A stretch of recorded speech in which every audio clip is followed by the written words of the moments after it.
Budget Committee to the best of my abilities, to the best of my abilities, agreeably to the rules and regulations agreeably to the rules and regulations of the Constitution and laws of the state of New Hampshire, of the Constitution and laws of the state of New Hampshire, so help me God. so help me God.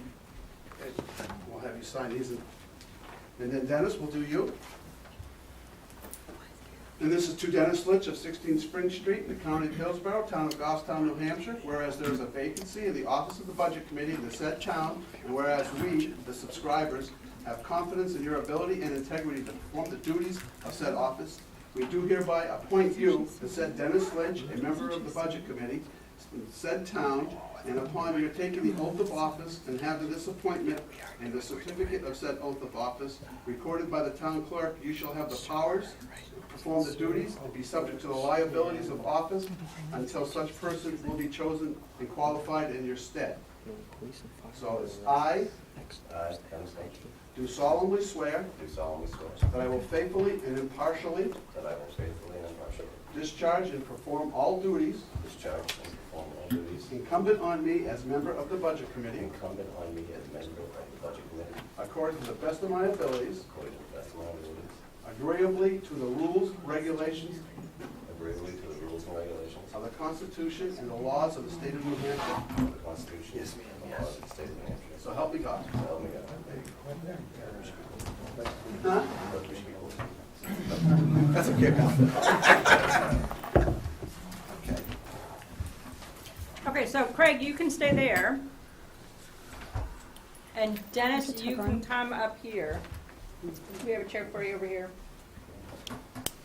All trouble over here. You gotta stop with This is confused myself. I'll take it on my wings. Try not to listen to the people around you. The managers are closest to the board. Okay, so, whew, now we can get back to our budget proceedings for the town. So, Budget books, please. oh yeah, don't be sued. Didn't you just hand me budget books, or do you have them, Pete? I gave you two. They're right there. Right here, I have. Oh,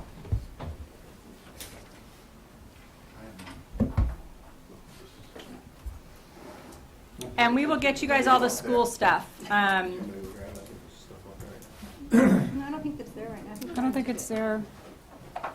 Yeah, well, Brian will bring it, Brian Balke will bring some when we meet again next time. So we'll get you guys the school budgets then, and I can go ahead and email you both the town and the school budgets on Excel spreadsheets.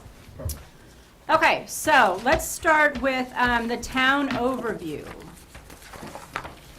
And Sue DeRusso.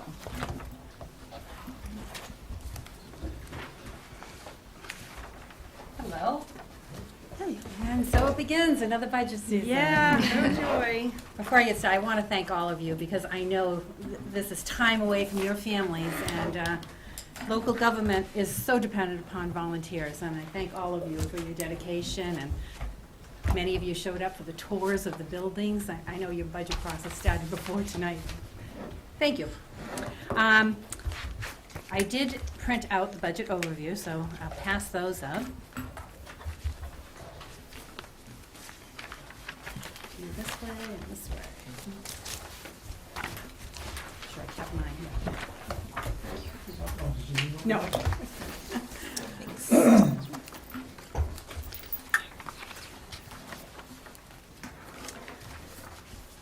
Department heads started their budget in July, believe it or not, before we had any real numbers, because real numbers don't come in until like the end of October. And the selectmen, we started with them in September, and by the end of October, we had a budget to the budget committee. So you're getting it a little earlier than we usually get. Do you have, there enough? Do you not have one, I Pete? don't have one. Can you give yours to Joanna if you're done? No. You two can sort that out later. I mean, I got all the I can information. email it to you, Joanne, okay? Give it to I mean, I have the whole thing in here anyway, so. So the department heads, like I said, presented their budgets in September and October to the board. We worked with the board, and this is the board's budget that we're bringing forward. It equates to a total increase of 2.63%, or $510,860, which is a much better starting point for you this year than last year at this time. As most of you know, but I'll say this because we have new members too, our budget consists of 3 funds: the general fund, the EMS special revenue fund, and the sewer fund. Only the general fund affects the tax rate. The other 2 are self-sustaining with user fees. The general fund is up $396,070, which is a 2.27% increase. While health insurance premiums increased 11.5%, the benefits accounts lines only increased by 7.5%, or $154,232, due to a new cost-sharing formula whereby the employees are paying more for their health insurance. And also due to selections, there were changes in certain selections from, family plan to 2-person. The other major increase was in CIP, which is up 13.6% over previous year, or $159,034.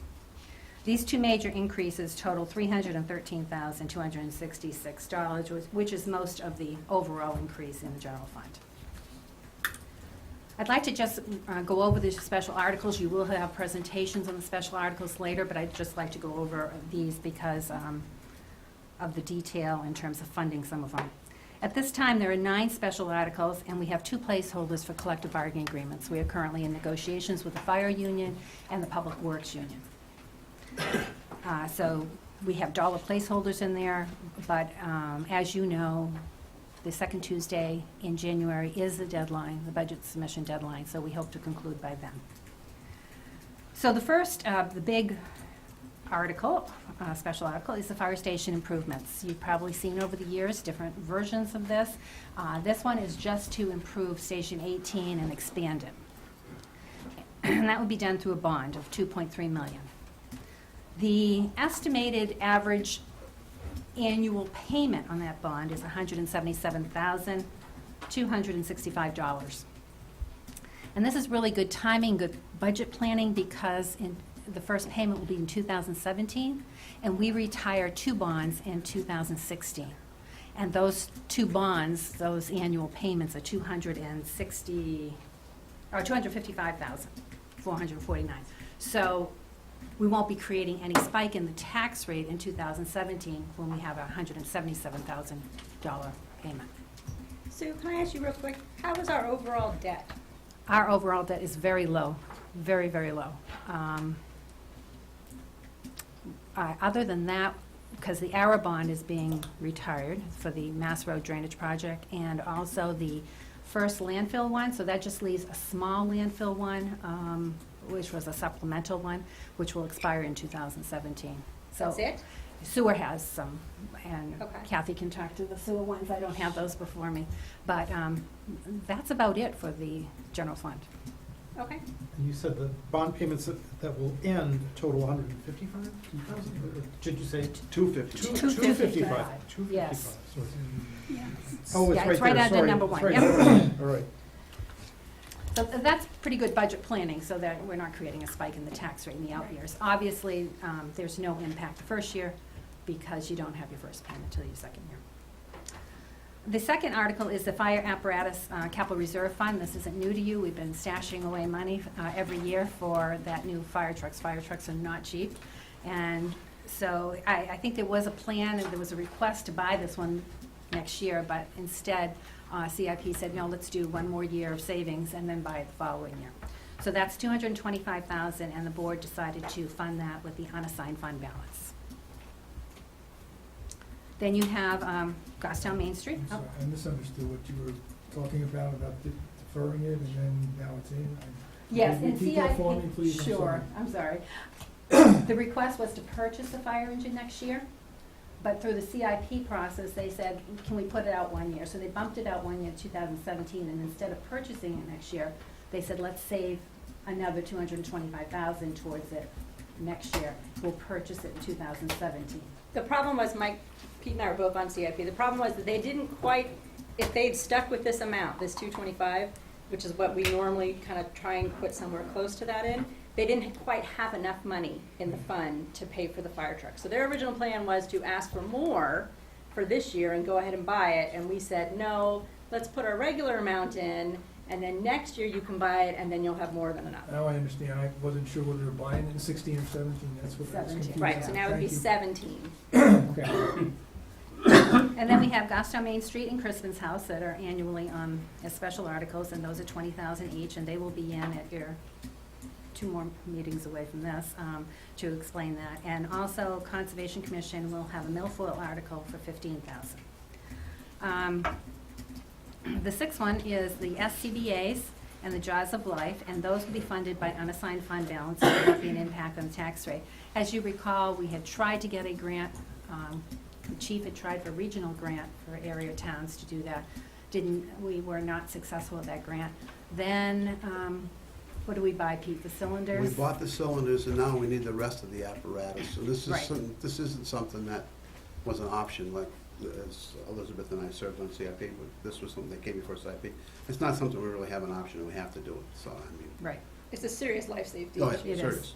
So, I mean, the Board of Selectmen decided instead of, to use unassigned fund balance to pay for it. And then the ambulance will be funded by the Special Revenue Fund, EMS, so that will have no tax impact. Unconutic Dam, that will also be funded by unassigned fund balance. There again, we don't have an option. We're being mandated by the state to fix that dam. Yeah, It's and- not something we have an option on. And when Public Works does their presentation, you'll hear about their special articles, which is one of those. And the last one was reclamation for $250,000. This is to add to the reclamation that's currently in the budget. It's funded, as you see in the budget, at the same amount as this year, but this is an attempt to get more roads done. So and then there's 2 placeholders. Now, this is just at this point in time, I want to stress that, because anyone could come in with a petitioned article before the 2nd Tuesday in January, and we'll have to respond to that. So I thought the milfoil thing was gonna be put in the operating budget. They asked for it to be a special article Okay. this year because of what happened last year in default budget. It wasn't funded. David? Yes, Sue, last year, it was in the general operating fund, but because of default, it fell off the platter. Correct. It was Which body of water benefits by this $15,000? All of them. The river, actually the upper river here, Glen Lake and Nemaski Lake. Thank you. They're on a DES state plan, and you'll hear about this during the presentation, and they're trying to keep up with that state plan. They get a grant from the state. So this money acts as a match for what they get from the state. It's money to the private organizations because Yes. they're the ones that have to apply for the grants. Exactly. Okay. So that Richard? So do you have any idea what's in that fire apparatus fund right now? Ooh, good question, Dick. It's like 450. I didn't bring that with me. I probably have it on my computer, though. I can get I it thought for you. that the new engine was gonna be like 625. The thing had 450 on it, and if we had gone this year the way it was we were gonna have to kick in another 225 on top of that, or actually like 267, it was Yeah, 267. 267 plus the 225. It's 450 there now. Yeah. Roughly, So we yeah. decided if we put it out an extra year, and then the following year, when we do buy it, and you kick in the same 225, you've actually paid for the truck. So you get the 225 next year, the 225 the following year, you won't hit a spike at all. And you'll actually be already starting to rebuild that fund for the next vehicle, for the next piece of apparatus. So at CIP, it just is a leveling factor, is why we did it, to keep it the same. Okay. Any other questions on special articles? Again, you're going to have presentations on these, so those presenters will probably have more detail for you. Estimated tax rate, there are several factors and assumptions made when we estimate a tax rate. Expenditures, revenues, the town valuation, the war service credits, and overlay. The town's conservative revenue estimate shows a slight increase for next year, about $19,000. The town's increase in valuation this year was 0.89% and is conservatively estimated at 0.75% for next year. War service credits and the overlay are estimated the same amount as this year. So using these assumptions, the operating budget article would result in an increase of 29 cents per thousand, which equates to an annual tax bill increase of about $72.50 and a home valued at $250,000. Excuse me, can we just take a second so that the new folks understand what we're talking about when we're talking about the valuation of the town? We're talking about the overall value of the real estate in town. And then there's this, every year it goes up. Sometimes it goes up a lot, sometimes it doesn't. Like last year, the increase in the value of the town went up by 0.89%. So, and we had originally budgeted, I believe it was 1%. So we actually didn't meet our goal of that 1%. So the Board of Selectmen said, let's not try to overestimate it. Let's go down to 75.75%. So we're saying that the value of the town is gonna go up 0.75%. So just to maybe fill you guys in. Okay, go ahead, so I'm sorry. Oh, so Sue, that would be based on the official assessments by the town assessor? Yes. Of individual properties, and so every year, a certain fraction of all properties in the town are reassessed? So the increase would be based on those reassessments, is that No, right? it's new construction, basically. It's just new construction? Yeah. Okay. Yeah, okay. we're on a 5-year rolling reval, Right. so that for 4 years, they go out and do lists and measures, and they pick up, like, improvements that we didn't know about, because no one pulled a building permit. So they'll pick up improvements like that. Those will go on right away, Okay. because we won't wait till the end of the 5-year cycle, because those should have gone up. We do construction pickups every year. So those will go on, and then the statistical update is done in the 5th year. Okay. So they look at the values. So the current homeowner would not see an increase in their valuation this year. Right. Unless they did an improvement. So, Sue, can you just bring us up to date? I never heard what the tax rate was set at this year and how that, can you give us a little bit of context? Where was it, like 2 years ago, last year, and then what you're projecting this year? Well, this year it went up 12 cents, The town Okay. side. the town side only. I have that on my computer, I don't have it in here. But Okay. we were 12 cents increase on the town side. With a default budget? Yep. Okay. But remember, we took some funds and used 8 cents, brought it down 8 cents. When we used those funds to bring it down, remember? So it would have been 20? No, the Or the other only way. funds Last we year. used was for the fire apparatus, the 200,000 for that. No, when we took that, we had the money come back on the suit, the medical suit, and we used that money to reduce the taxes by 8 cents.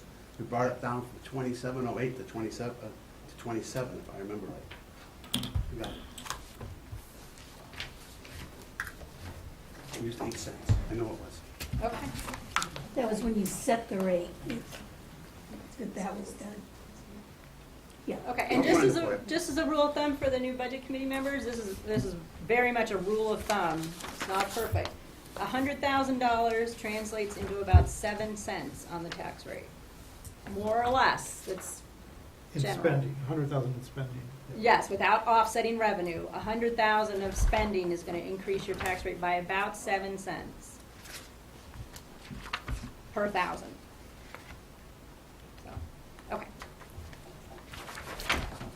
So I just want to quickly go over the assumptions we used in the budget, so you know what it's based on. There are no new positions in the budget.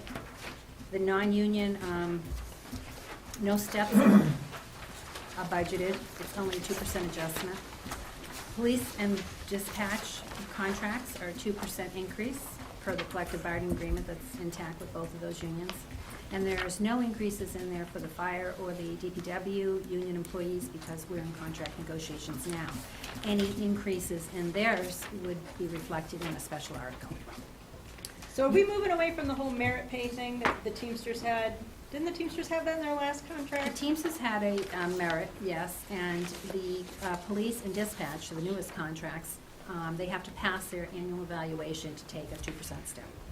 Okay. Okay. Excuse me, what about non-union? Non-union, Is it the same for non-union? Do they have to pass a evaluation to get a 2%? yes. So everyone passed their evaluation? Well, we're going on to, we're not on a matrix yet, so this year it was just a 2% adjustment across the board, Dave. We are looking at, right now, we have an HR subcommittee working on it to do that tedious job of placing all the non-union positions on the pay matrix, the new pay matrix, so that that would be in effect next year. Could you just explain for a minute about what is the pay matrix? I mean, I know you guys have been doing a lot of work on trying to sort of update our personnel policies. Can you just kind of give us a summary of that? Yes, in the police union and the dispatch union, they are on a 20-step matrix, and it's 2% between steps. And it's different labor grades, and so they negotiated which labor grade they were at. At this point, we are doing that with non-union, and we are looking to actually use a consultant for the placement.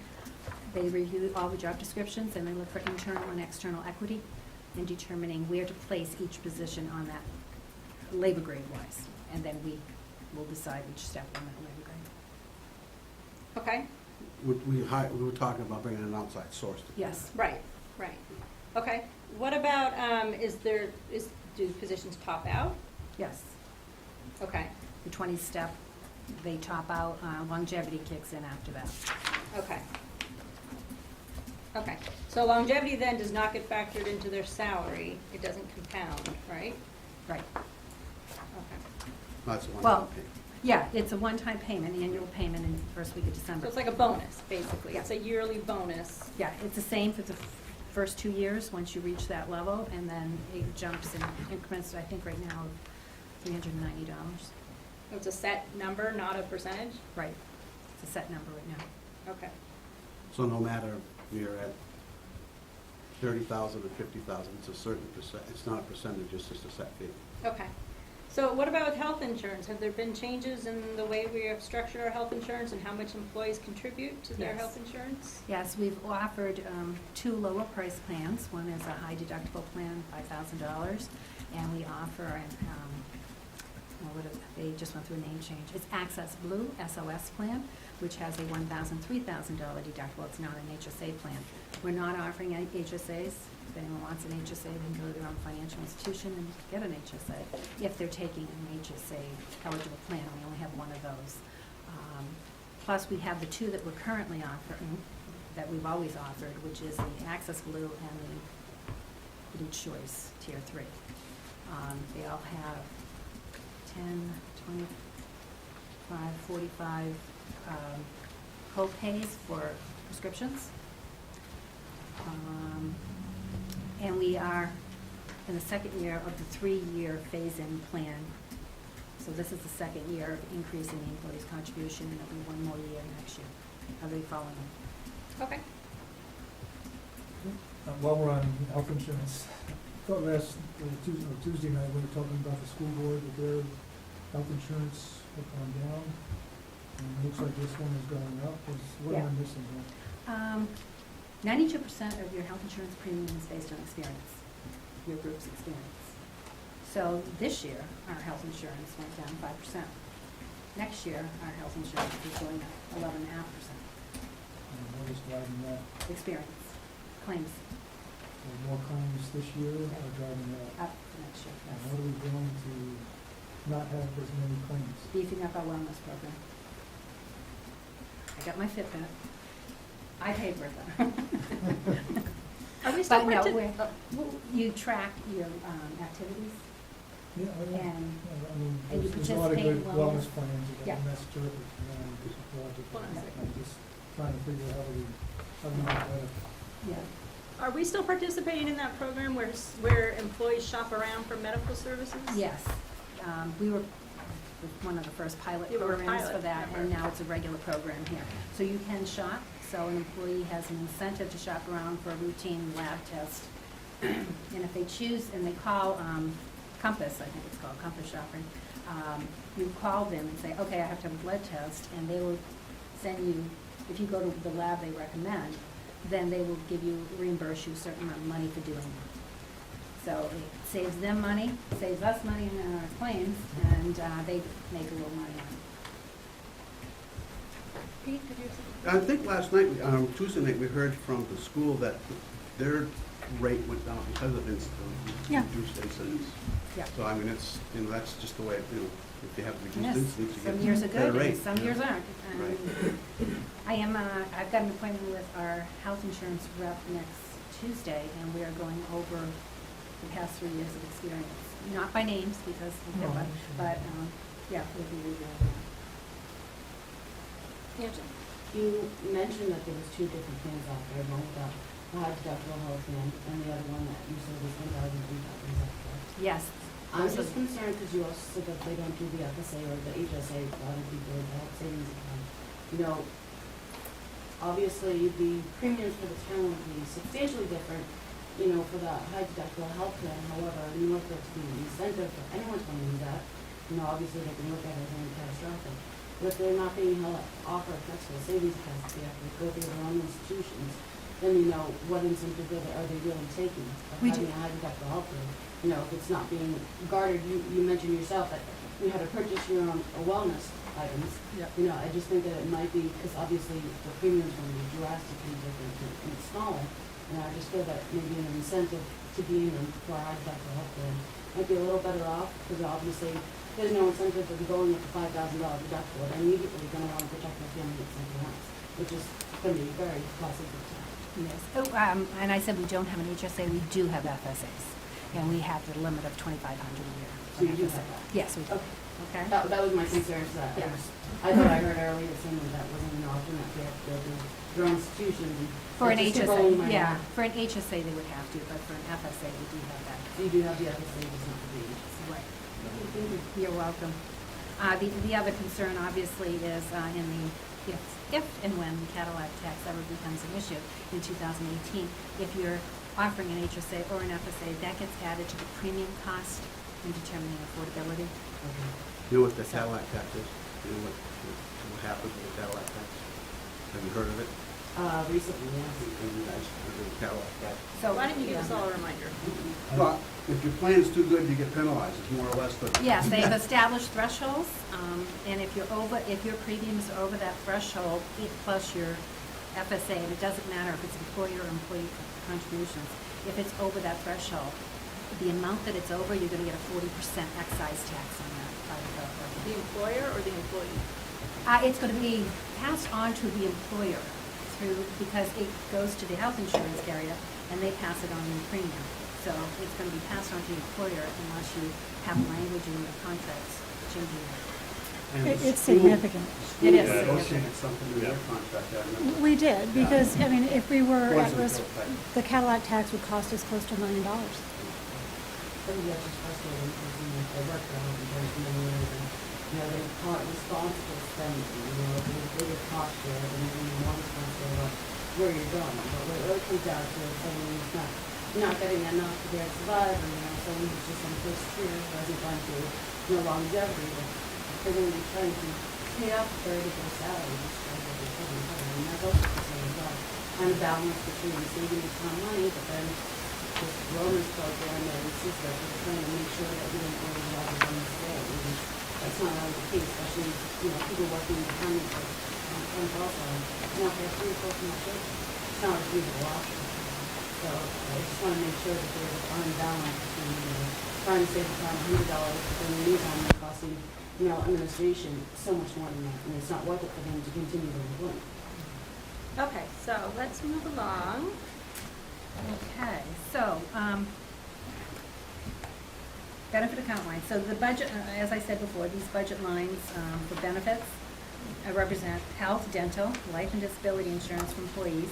The selectmen budget reflects the actual 2016 rates, but based on 2015 health insurance plan selections and the new cost-sharing formula for union members of the police department and all non-union employees.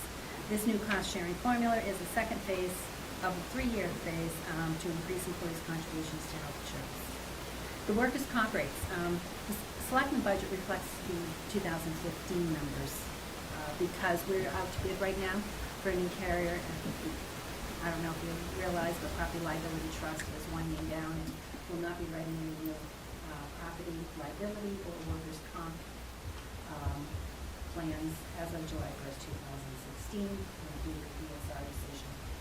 So, This is what Brian was talking about the other night, right? Right. And now there's Yeah. only one game in town, so everybody's one going to public them? or school in town that offers Right. that, that's Primax. So we went out to bid on the market. It's a lot of work going out to bid for these things because the information and the claims history that they require is quite a bit. So we've spent hours and hours meeting with insurance companies on this, and the bids are due in December 1st. So the caveat on workers' comp and property liability is that you won't have those real numbers until after prices come in and the selectmen make a decision on who to award that to. Which should be sometime in the middle of December, really, probably, right? Okay, Yeah, by the time you make a Yeah, decision, it'd be probably the middle of December. okay. because they needed, the commercial vendors needed like 4 months timeline to bid on this.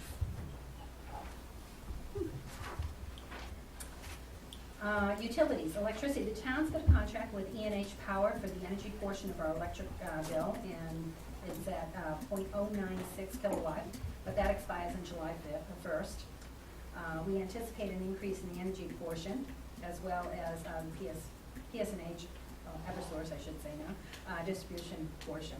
The selectmen budget assumes a 5% increase in the actual bills from July 1st, 14 to June 30th, 15. Heating oil, this year's heating season contract of heating oil is 2.249 per gallon, which is down from last year's heating season rate of 3.15. Selectmen budget is based on the actual gallons used for the 2014-15 heating season times the current rate. And propane, that's gone down too. This, it was 1.675 a gallon, it's now 1.199 per gallon. And again, it's based on last year's heating season times this current rate. Diesel, the contracted rate is 2.379 per gallon. It was 3.15 last year, or this year. Gasoline, we've got a contract at 2.199, and in 2015 that was 2.99. And then I also just provided you the New Hampshire Retirement System group rates. Is that stable, or is that different from last year? This went into effect July 1st of this year, so you'll see a 12-month impact for that for next year. Questions, So Richard? is that rate for the, is that what the total for everything, what the employee pays and what the town pays? Nope, that's just what the town pays. It's just what the town's paying. So you haven't, what's the idea, what's the rate that the employee pays? It's different for each group. Yeah, right. I don't think it makes a difference as far as the budget's concerned. No. I mean, for our budget purposes, we just worry about what the town. Yeah. Yeah, it's 7% for group 1. Does it go up to the employee? Yeah, yes. Looks like I only had printed out the employee rates here. Okay. Yes. Okay, so we'll move on to go ahead and do the admin. I'm gonna go ahead and go. Joe, I'm gonna switch with you. Oh. I'm fading. Okay, Fading fast? should I sit up there? Yeah, why don't you sit up here? I can stay here, can I? You can do whatever you I'll want. stay here, That's fine. so I don't. Just a heartbeat away from Joel. Yeah. I noticed that you're missing the summary of the Alright. special articles. I already covered them, but those. Watch us. They're taping it. And these are the admin highlights.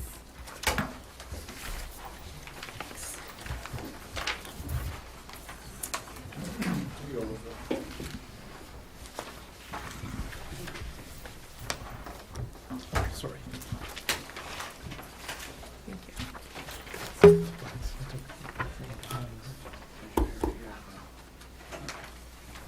So every office here at Town Hall is part of the admin budget. I just broke it down by the reverse type is the offices at Town Hall. So administration, economic development, so overall, if you added them all up, Town Hall represents an increase of $112,923, which is an increase of 4.68%. And most of that increase shows up in admin economic development because all the benefits for everyone at Town Hall shows up in admin. So I have a question. Yes. This this is different from the selectmen's meeting Yes. on August 31st, so there were a couple of changes, obviously. Yes, the biggest Okay. change being the benefit lines. When we presented to the selectmen, we kept the health insurance and all the rates the same, because we didn't know what our rates were. I see, and you got the rates in. Yep. Thank you. So they came in the end of October, so that's why Yep. you have them and they didn't, till the end of their process. So that's the biggest change, is because of health insurance. But that's a normal thing we go through, even Right, all the yeah. budget Yep. processes, that sometimes it's not until the end, you don't have those kind of numbers. So admin's up $32,130, and you have a breakdown of the lines that changed. So wage and wage-related lines went up $56,000, professional dues went up $313.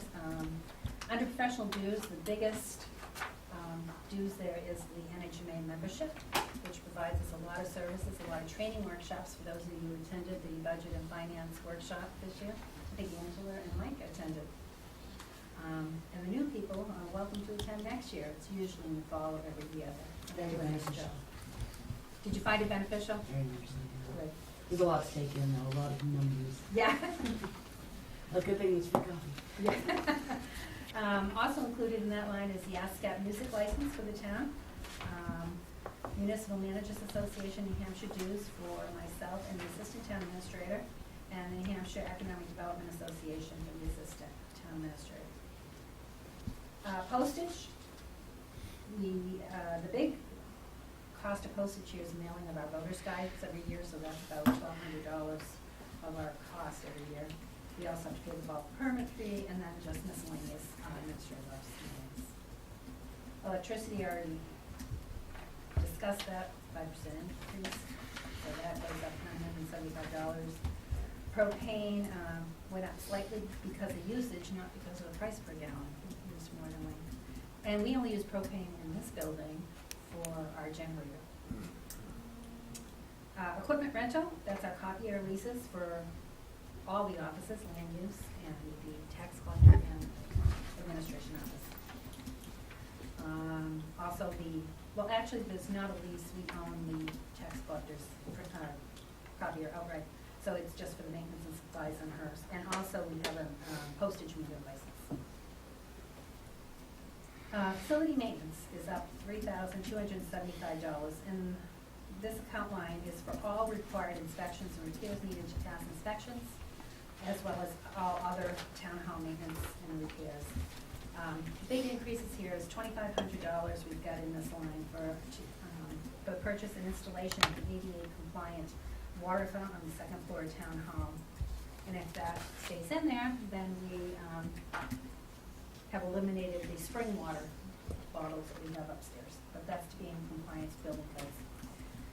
$1,000 the increase is for a structural engineer follow-up report to determine if there's been any additional sinking of town hall past year.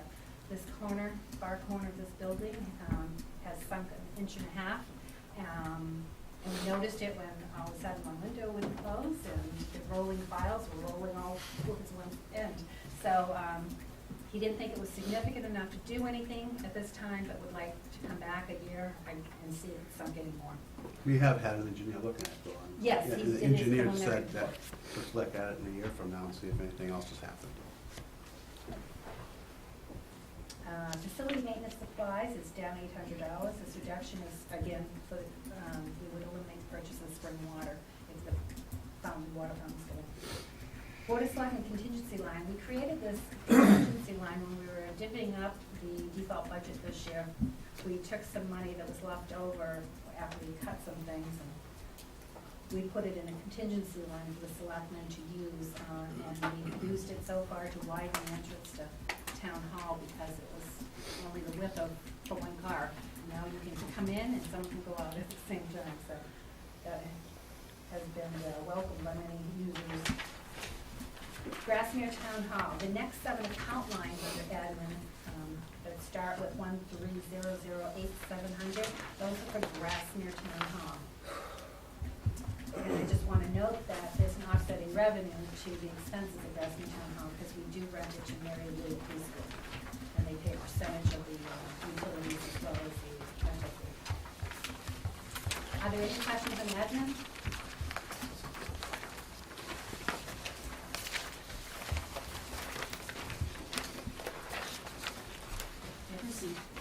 Proceed. I'll go to the town clerk's office, and there's an increase of 3.4% or $6,371. Most of this is in the wage-related lines. Office supplies are up $70. Postage is up $857. Printing and binding is up $832. We're trying to get on track with our restoration and preservation of our vital records that were mandated by the state to do. Big increase is the next one, elections. And this happens, this is cyclical. This year we only had one election. Next year we have 4 elections. So we have to pay the workers and moderators and everyone else. So every line goes up under elections. And that's an increase of $41,212. There's also new requirements for voter registration that was passed by the state, which requires more training this year for all our election workers. Finance is up $10,053. $4,000 of that is in wage-related lines. And also, we added $500 because of the contract with our auditor for our annual audit. And I believe the $5,000 is, yeah, for the OPEB audit. Those are after employment benefits, and you have to do those every 3 or 4 years. So this is our year to do that, and it's $5,000. Office supplies, up slightly, $320 because of the increase in the toner cartridges cost. And postage is up slightly at $185. Based on the assumption that freight rates are going up, we haven't heard exactly what that is.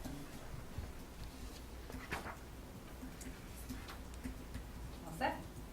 Okay, tax collection, wages are up $1,439, and that's also wage-related ones. And consulting services went down slightly, $50. We hire someone to do research whenever we have to do a lien or a tax deed on property. Revaluation is an increase of $4,059, mostly in the wage-related lines. Professional dues is up. Every other year, there's a 2-year membership for NHRBAB for our assessor, and that's due in 2016, so that's why that one's up. Employee development up slightly, travel expenses up slightly, and books and pubs are up $30.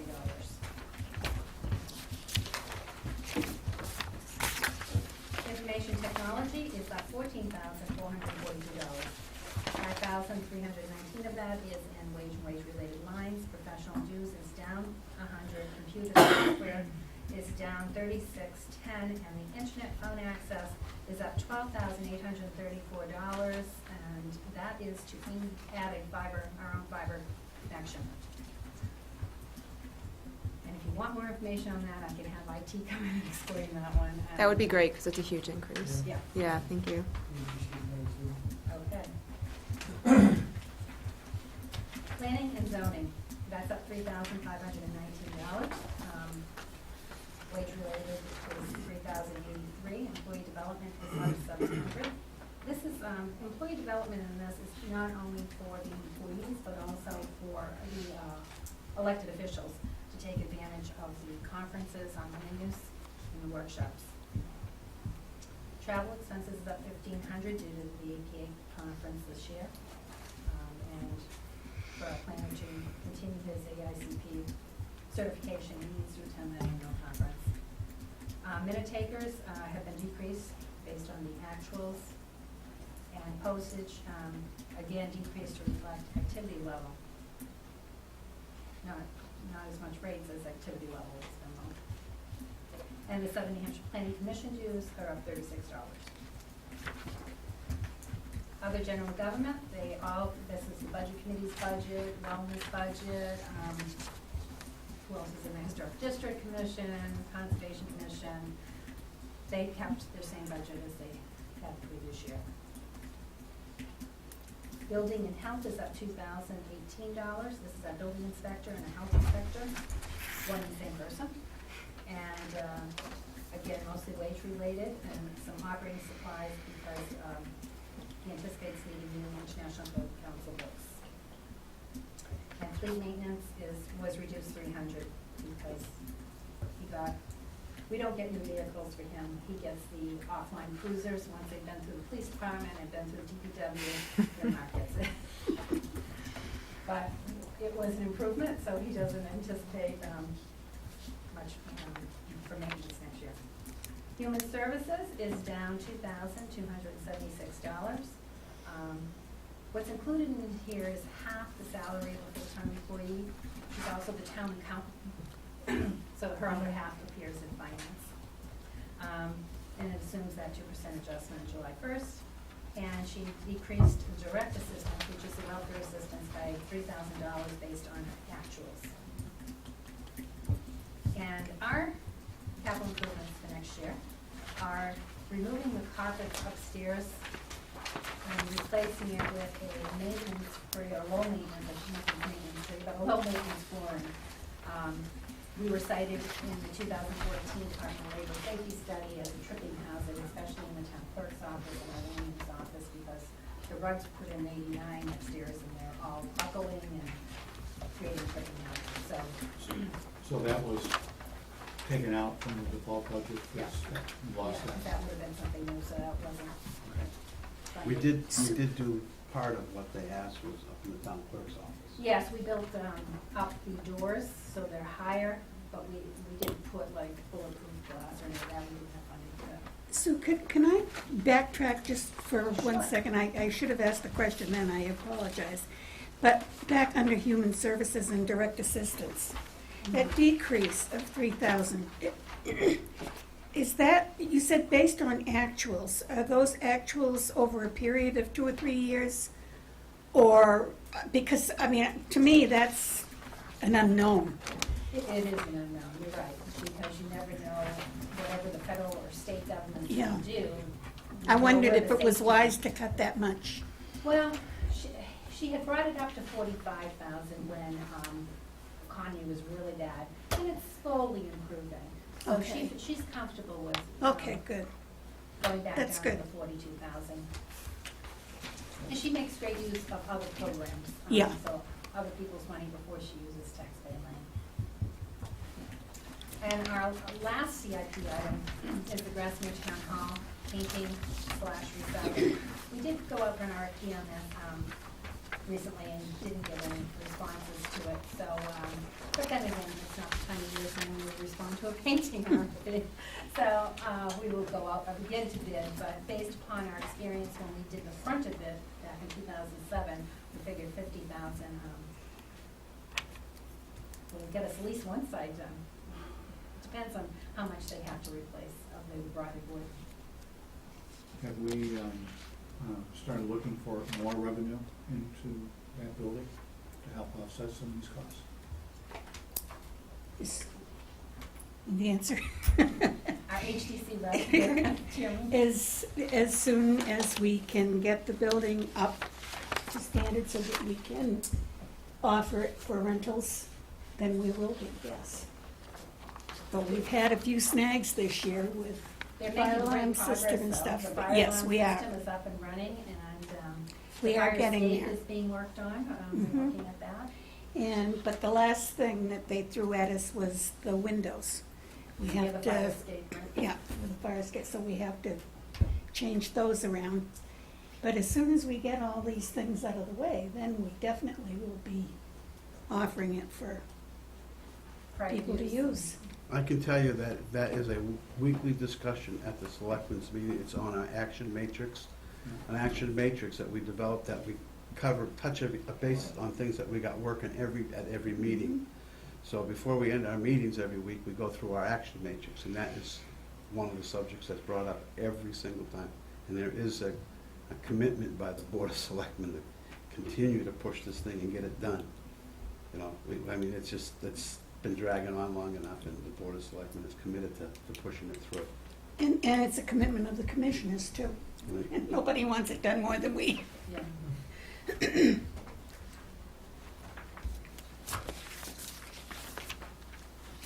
So in summary, town hall operating budget is $112,923 or 4.68%. The two largest budget increases are in benefits, which is $47,156, and elections, which is $41,212. This budget increase allows for a conservative wage increase of 2% on July 1st to town hall employees. It also provides for fiber network, an update of the OPEB actuarial, which is done every 3 years, flooring placed in the second floor of town hall, and maintenance of the exterior Grassmere town hall. Any questions? Thank you for your time. Quickly, you mentioned placeholders for the contracts coming up. Does that mean there's money from there, or whatever is negotiated will be an add-on to all of this? It will be an add-on as special article. By law, we have to do it that way. And we have to disclose, if it's a 3-year contract, we negotiate, we have to say what the cost is to each of the 3 years. Okay? Thank you.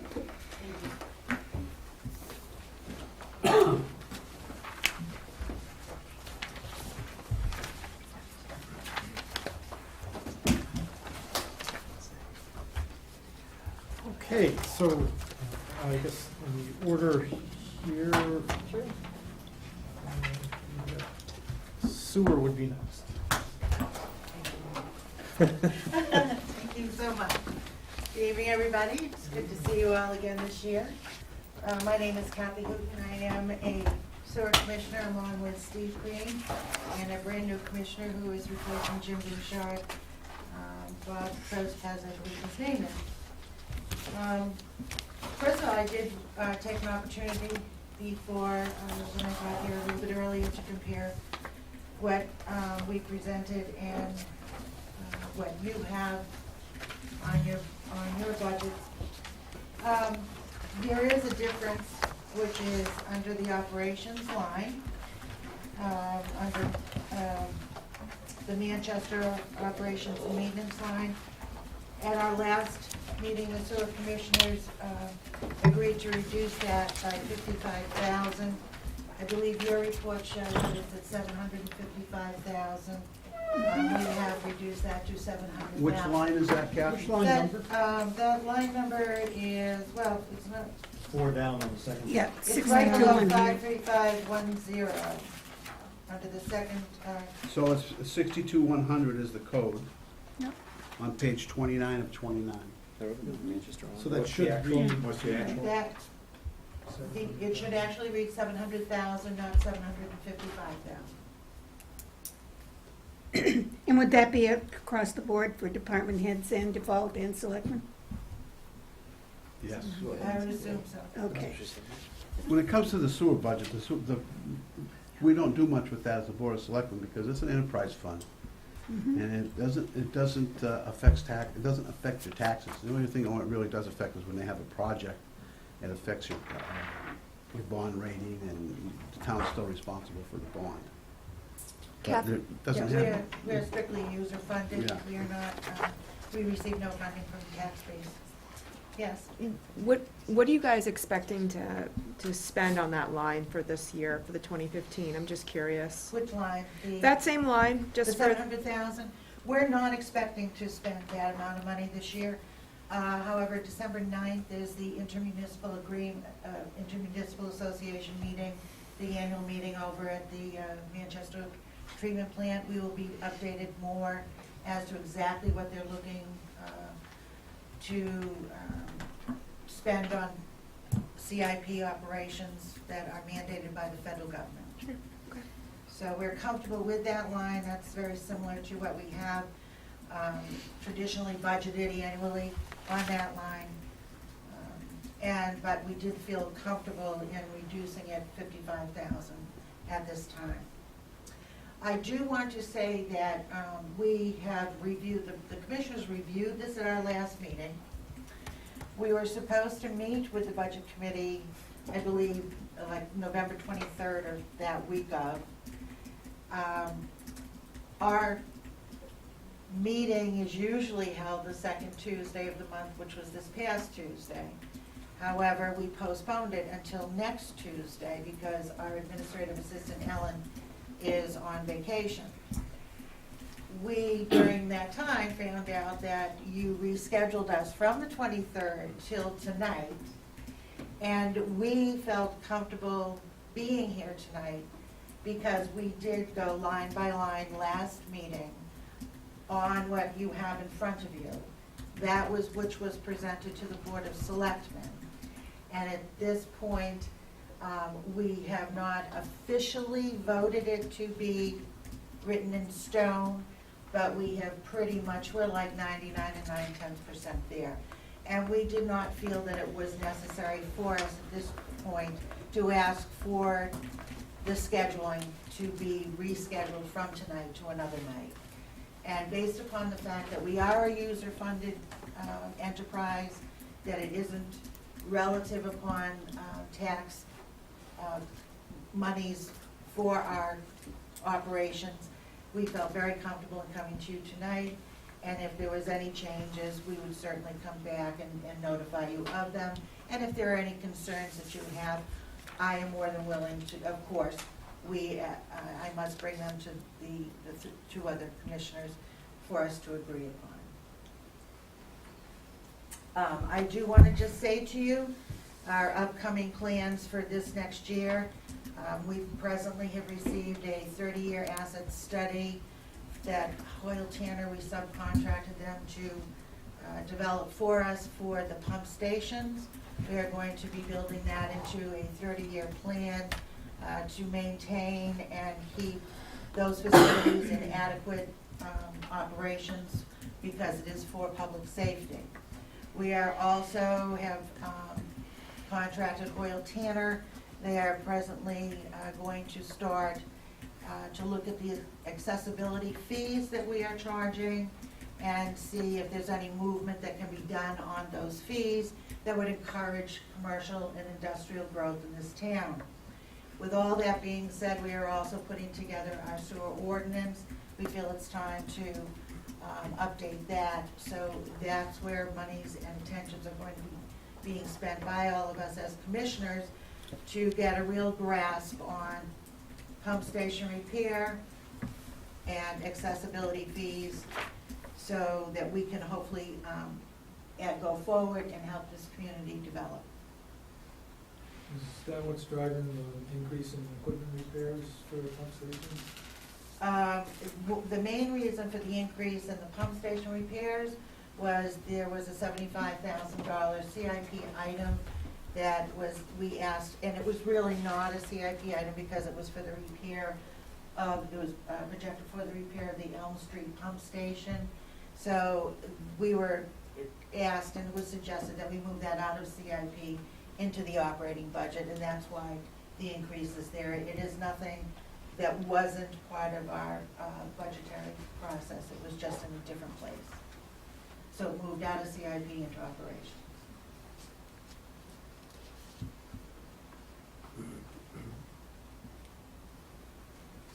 Debt service, I will just expound on that because I heard you mention it as far as the town's concerned.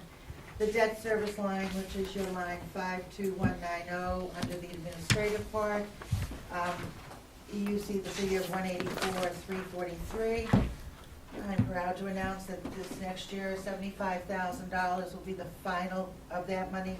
$75,000 is for the Knoll Press, and that will be our final payment for that bond.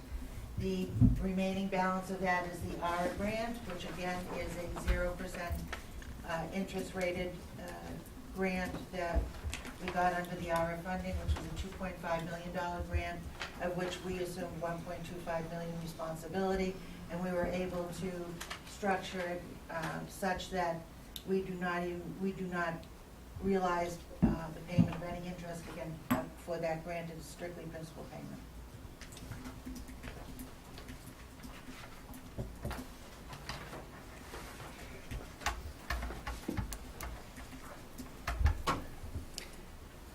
Any other questions? Anything else? I just want to thank you all for inviting us tonight. Okay, thank you for coming. You're very welcome and have a nice evening. Thank Thank you. You too. And I believe DPW is next. Adam Jacobs is here, the director of DPW, to speak to us about that portion of the budget. And he's got a PowerPoint presentation for us.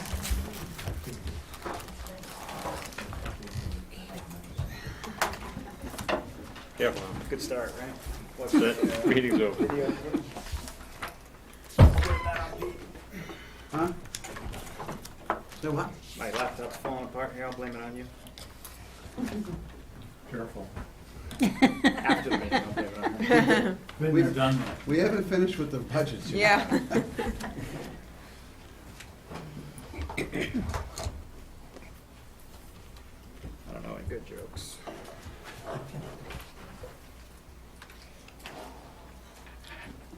Operates at DPW department, can't use a freaking laptop. You follow those. You'll notice in your budget, Find I out made a pretty last soon. minute adjustment for a new laptop and training. That's part of the requirement. Wow. I'm sure he could.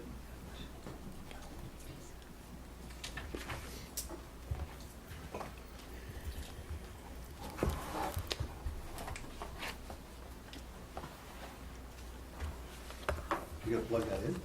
All right, Rob, you're up. I will. Time's up. Time's up, good. I pass.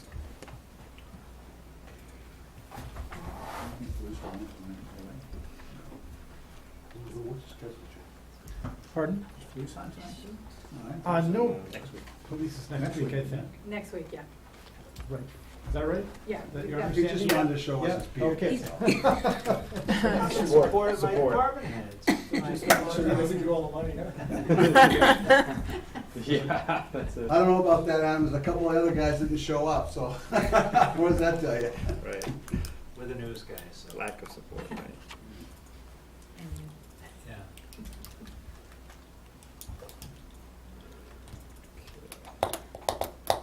I'm glad I went third because I noticed one typo before I was waiting there, so I'll just fix that, I'll plug in and we'll be good to go.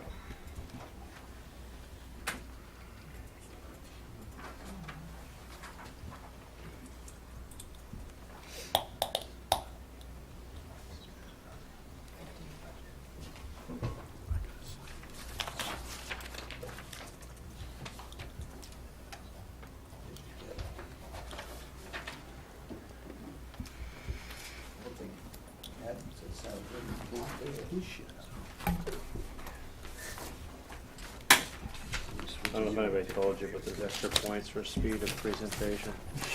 What I'm losing now, I will more than make up for during the presentation, I promise. Anybody got a horn? Right? Yeah. Hey, sorry, too late. Talented debate, Too late, you know? all right. The Gong Show is more like it, right? They'll be out in front of Sully's with a coffee can. Fix our roads. Please wait, there we go. There we go. Okay, so hopefully the cable won't fall out midstream here. Whoa. Hey now. Late meeting. I think we can. I'll pass out. Yeah. No, Pete, I was good with that. Good chance of going to sleep. New behavioral analysis I've done. Barry with the lights off. I might start to drool. Okay, good evening. Thanks for giving me a couple minutes to get set up there, and thank you to the members that came to the Highway Garage a couple weeks ago and took a tour. Much appreciated. Got to play with the big trucks. That's right. Now we need a couple extras because we all drove them around the yard and crashed into each other. Yeah. Okay, so I thought I'd start off and give you an overview of my budgeting approach and what I did to get where I ended up, and then I'll run through a little bit overview for each of the divisions and budget and CIP, and then at the end, if you have any specific line item questions, you can fire away. So I probably would say I'm closer to zero-based budgeting than a baseline budget. I tried to go through line by line and identify any trends, surplus or deficit, anything that we've got that we're going to shift operations going forward from what we might have been doing until I got here. And then a couple other things that were sort of overarching goals. I didn't want a big sticker shock, obviously coming out of a default budget, and I wanted to avoid going to a default again back-to-back years. So a long way of saying at the end, what I propose is about $33,000 below what the default level would be. So if the budget fails, DPW has more money to work with than if it passes. So How's that? You caught what he said, right? I'm voting default. All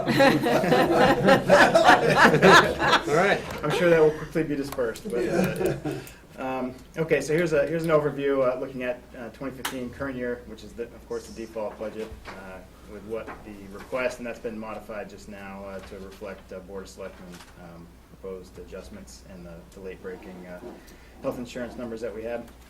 So operating costs, I broke those out. We're down about $1,000, a little less than $1,000, just under 0.5% change reduction. Operating, we didn't have a, just to back up a second, we didn't have a huge change in public works for whatever reason based on elections of individuals for health insurance. So I think our department, for being the size that it is, we had a smaller shift. We only had about $9,200 department-wide increase in health insurance costs. Our non-personnel operating costs projected to go down with a 4.5% reduction. So in the end, we'll be down about $90,000 out from the default, and then revenues have been reduced a little bit this year.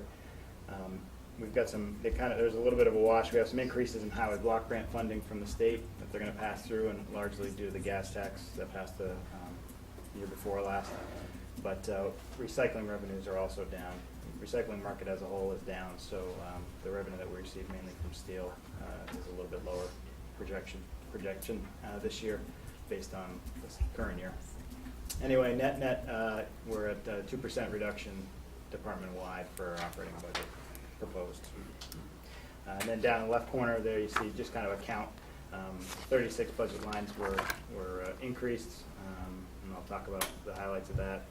An increase might be anything from $25, could be a couple thousand, but no real major increases. But 62 lines were reduced and 41 lines have been proposed to be level funded. Just working right through the divisions. So first we have cemetery operations. As you can see, our 15 budget there and our proposed is a 3% cut, and our default level if we were to go to default. Increases mainly there due to wages and insurances, and a little bit of uniform adjustment based on actual use, the current contract, and what we actually are required to provide. Decreases cell phone. We had our cemetery foreman dropped the town cell phone, not literally, but got rid of his town cell phone. He uses his personal phone, so we're not paying for that bill next year. Some utility savings, fuel, supplies, facility maintenance. Moving into the main division of Public Works, the biggest division, operations and highway. So that includes admin staff, engineering staff, and then the highway employees. As you can see again there, we've got a little bit of an increase in this division, but that's mainly because benefits were consolidated. So rather than have small divisions with only 1 or 2 employees have their health insurance amounts listed in that division, it would be very obvious what each employee has paid for benefits or is paid for benefits. So due to some HIPAA concerns and town hall's concurrence, we've moved some of those smaller benefit lines all into the Public Works operation line. So there wasn't a huge change department-wide, but every division other than operations went down for benefits, and then consequently Public Works operations went up. The other increases we had were some small increase in dues that we owe, mainly due to myself. I've got a registered PE exam coming due in the spring, and the town pays for that, so that change is due to me. Salt prices are pretty consistent with last year, but based on, with salt pricing, we do a 7-year, 5-year, so 7 total years. You take out the high and the low outliers, and then the remaining 5 years are averaged. So based on that average use and then the current prices is what we set our salt budget at, and it's gone up slightly. And then I requested a small increase in paving just to kind of round off from $373,000 a year to $375,000, and that's just overlay paving, not the road plan, which is reclamation and other work. As far as decreases, big ones, wages, uniform, travel. As you can see there, I won't read off the laundry list, but a lot more decreases per line than increases.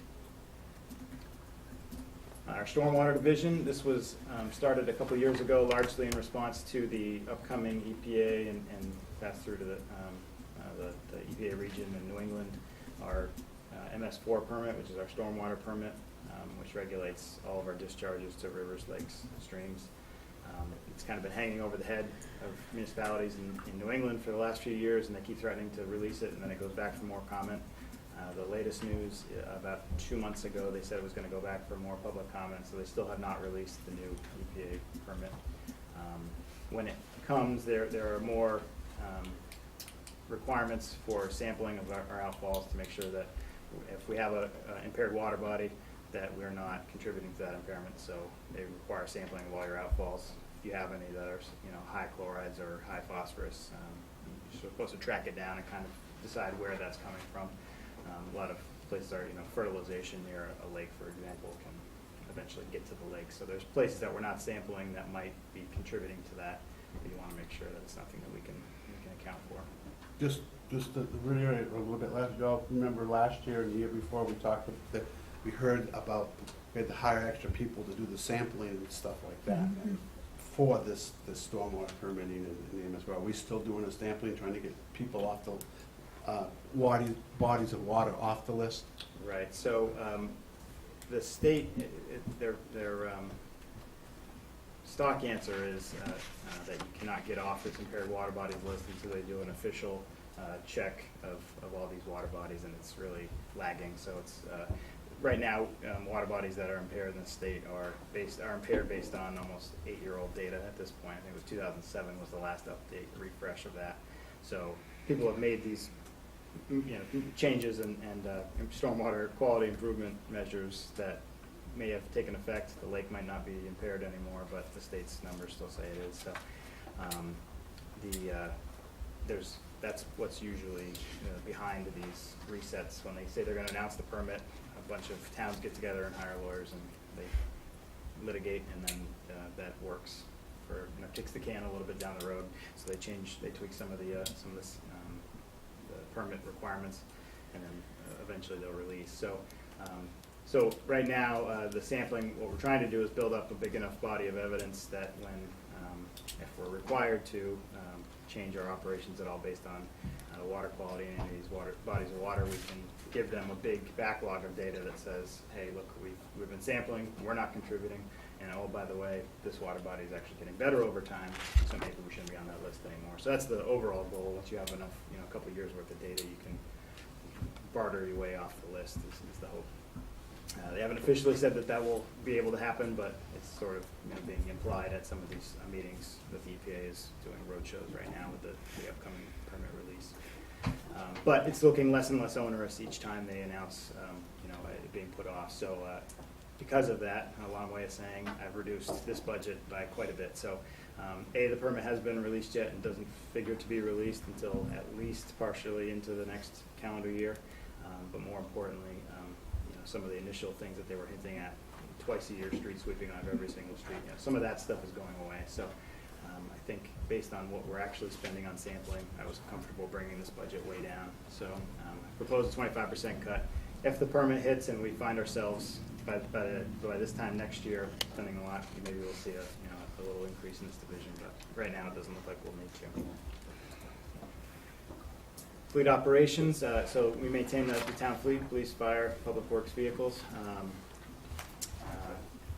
Proposed 8% cut in the division, and again, in this case, default's a little bit less, but pretty close to what's being proposed. Major increases there, not major, but the increases there are due to some wages, insurance, but also employee development. So a couple other things, and travel to be associated with that employee development. We've been pretty consistent with how much we spend to repair the town's fleet each year, usually pretty close to fully expending what's been allocated. The goal is to try to get at that number and reduce how much we need to spend on maintenance. So try to get our employees better educated and get them some tools that, diagnostic tools and otherwise, that'll help them troubleshoot. So sometimes we'll nothing bad about any employees, of course, but sometimes you'll scratch your head for a while and try a few things and be unsuccessful, and then we send that out for repairs. And if we maybe had some diagnostic tools or some better training to recognize what that equipment needed during the troubleshooting phase, we could avoid some costly repairs out of house. So try to put a little bit of money back into the education budget for our mechanics, and looking at purchasing some diagnostic software that we don't currently have to help with that. Solid waste and recycling, it's another one that's pretty fine-tuned. A lot of our numbers are given, but some of the major changes there. We've got some increases that are going to be needed next year. Our landfill flare, it was malfunctioning, and now it's actually currently down, which isn't a dire emergency, but we've got a consultant coming to try to get us at least back up and running, but it's aging. So. What is that? The landfill flare burns off the gas that accumulates under the CAPS landfill, so Okay. as decomposition occurs, it builds up, mostly methane, but can get to dangerous levels and where it's a multi-use area where we've got athletic fields and stuff. You can vent, but if you primarily only vent, then the area's got a lot of methane gas around, so we burn it off.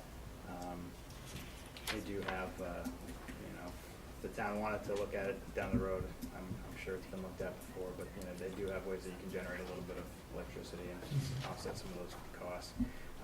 But a lot of that depends on what kind of infrastructure you have at the landfill itself, so that would be something that I don't have time to, propose for this year for sure, but that might be down the road.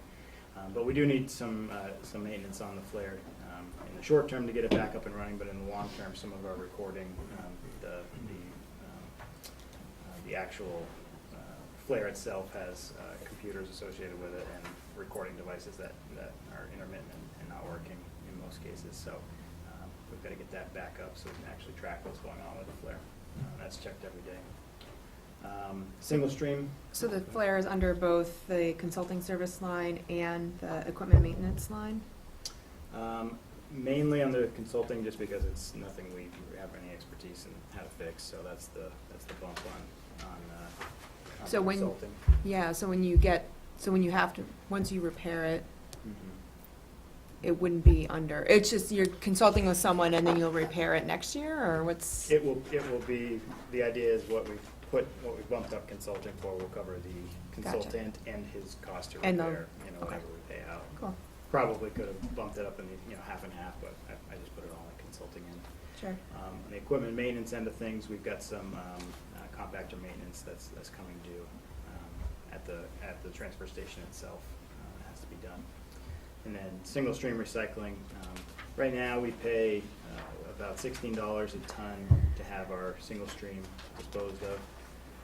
Used to be a revenue item, and then the market for single stream has changed a lot over the last 5 or 10 years. So it's no longer revenue, but it does offset the cost of disposal of trash. So we have a great trash contract right now, solid waste contract. We pay $49 a ton for trash, and we pay $16 for recycling. So it definitely behooves us to bump those numbers up. But the outlook for recycling, single stream or separated, is not good right now. The commodities market is down and looks to be down this coming year. So we base that on the best numbers we had from our regional consortium, and then our average recycling amount per year. We've got some measures planned for next year. We're trying to bump up our recycling numbers. We've got a few things that we're going to try to do, public outreach efforts and some contamination, some videos with Goffstown TV. And, we're probably low right now. I think our recycling percentage of total volume hovers between 20 and 25%. We'd like to get that up around 30, 35. Some communities are 40, 45. So if you really push it and put a lot of time and effort into it, you can save some money there. But we're kind of fighting a losing battle as single stream prices go up. So we're going to try to chip away at that. Has that gone down from what it used to be? Single stream used to be a revenue. Huh? Single stream used to be a revenue. Oh, the actual volume of? Yeah, like. We kind of looked back historically. It kind of ramped up as the town started, and then leveled off, and then we dipped about 3 or 4%, I think, over the last couple of years anyway. So we're actually down from where we have been. And some of that is, you get the results when you pay attention to something. So if the department made a big push as you ramp up, and then you kind of, okay, we've taken care of that, and I think attention's gone away from it a little bit. So if we put more attention back into it, I think it'll go back up. The Board of Selectmen got behind them on promoting and trying to do more for recycling, maybe some advertising type stuff. We're kind of, it's a big difference from 49 to 16 if you can save a few tons here and there, you're gonna save some money in the long run. Not to imagine the environmental impact. Absolutely.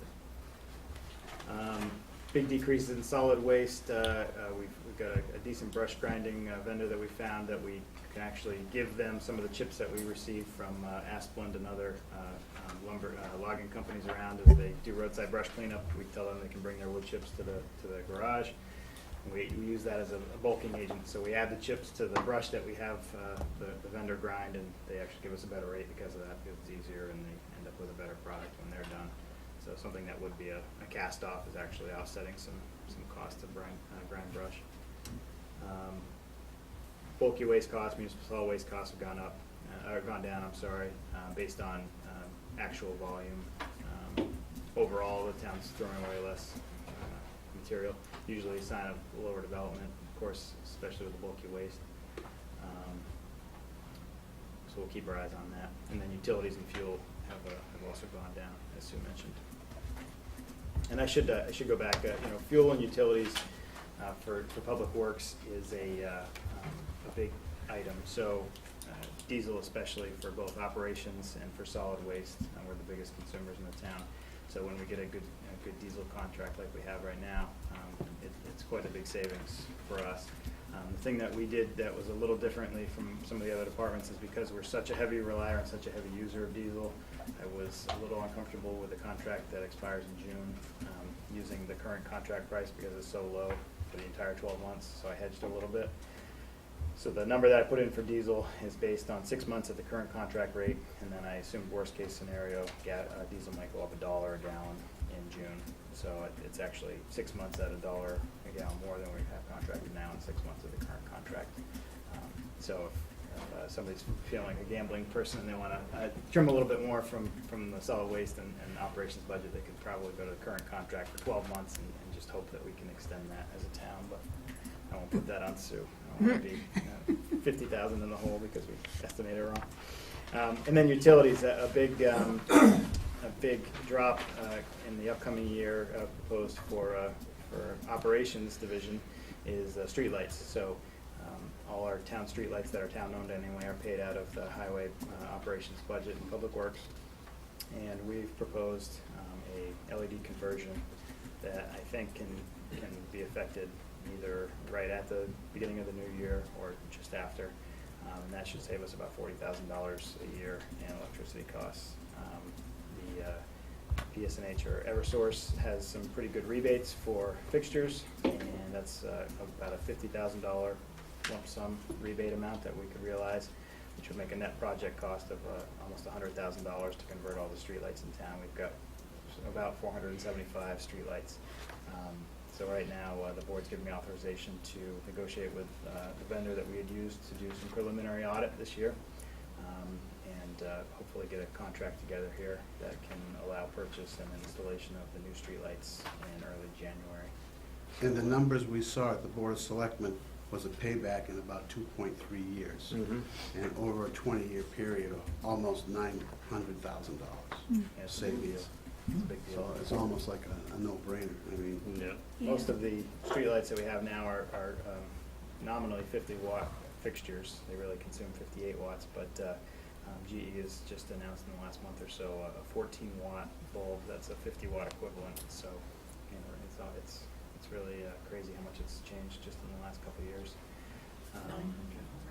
So the faster we can do that project, the better. We start saving, $3,500, $3,800 a month or something once we convert over. So that's pretty good. Awesome. What's that line in? Let's see. So actual line number is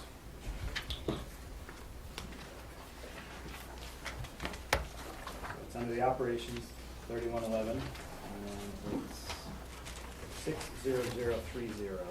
Gotcha. That project, I'm trying to fund that out of some money. Back in the summer when I realized that we were going to be eligible for a conversion if we wanted to go that route, I approached the board about not doing townwide crack sealing this year and using the money that had been set aside for that by the previous director as a earmark to fund most, if not all, of the project. Looks like we're still going to be able to do that.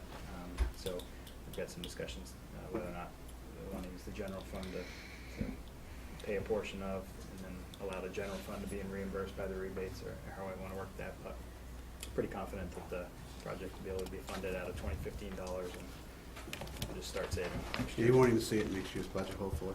Yeah. Not the plan, anyway. And then just as a projection, there's about, I think, 300 or 400 between town and school, outdoor lights in other places, decorative, the stuff, the bridges, all the buildings, some of the parking lots that aren't overhead fixtures that could be looked at, even as early as next year if we want to go that route to start converting those, because they're pretty big savings as well. Not quite as big a savings as the streetlights, but they're out there, so kind of phase into a couple. It's kind of like phase 2. Yeah. Like buildings and stuff, maybe? Yep.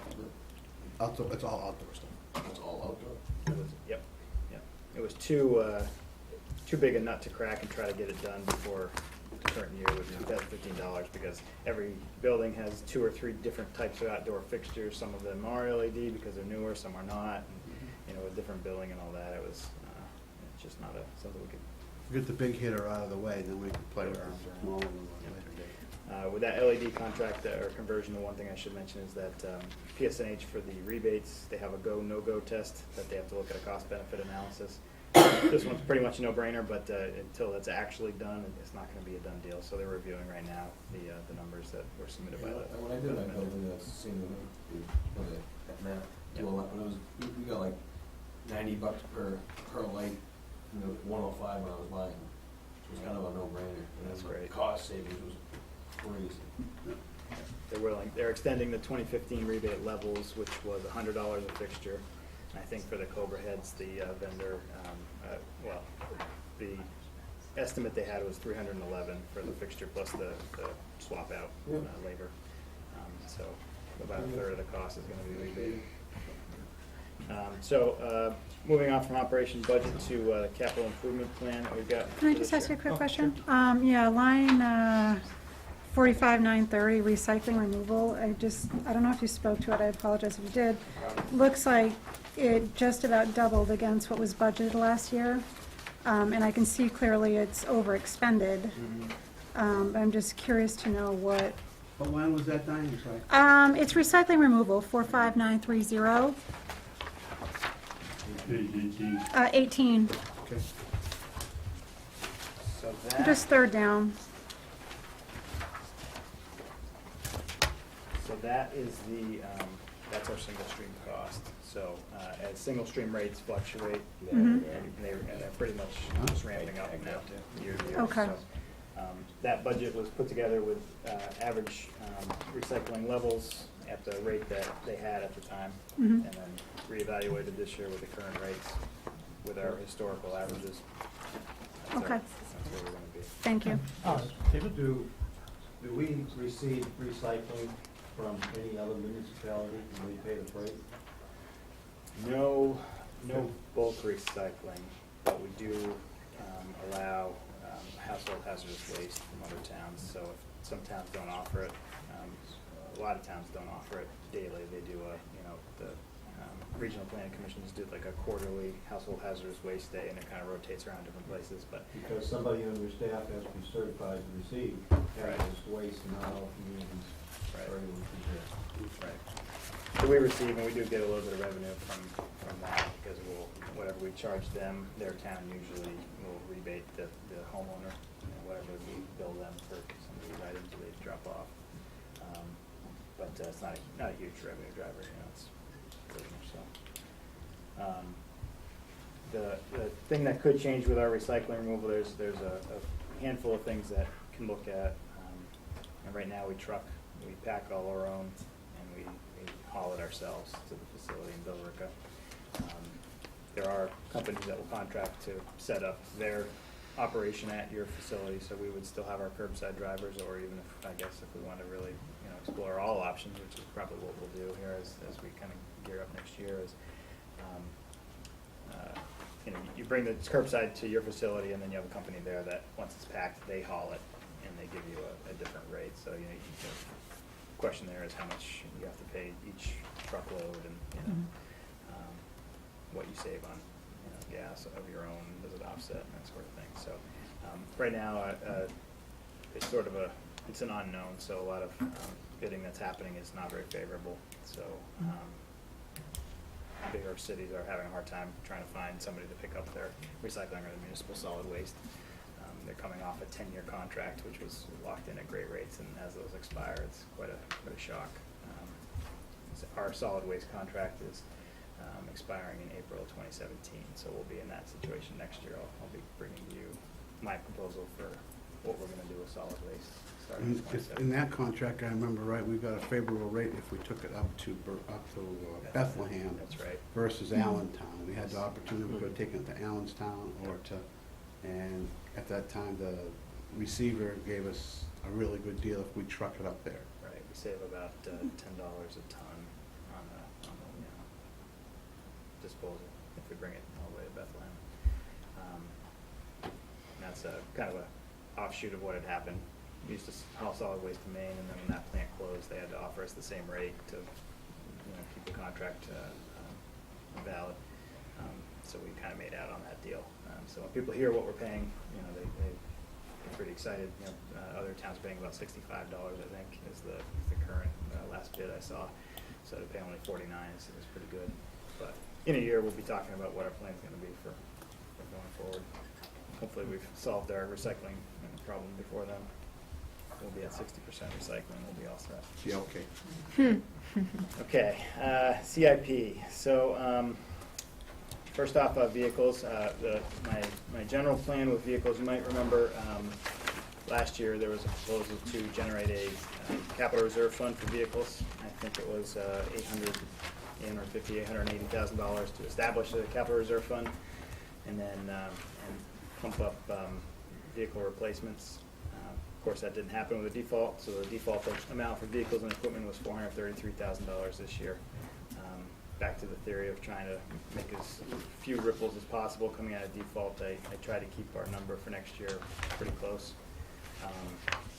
But as a change in philosophy, I do not feel that the Department of Public Works anyway really needs or should have a capital reserve fund for vehicles. Short of a garage fire, there's really nothing that's going to down enough equipment that it's going to put the town in a really terrible situation.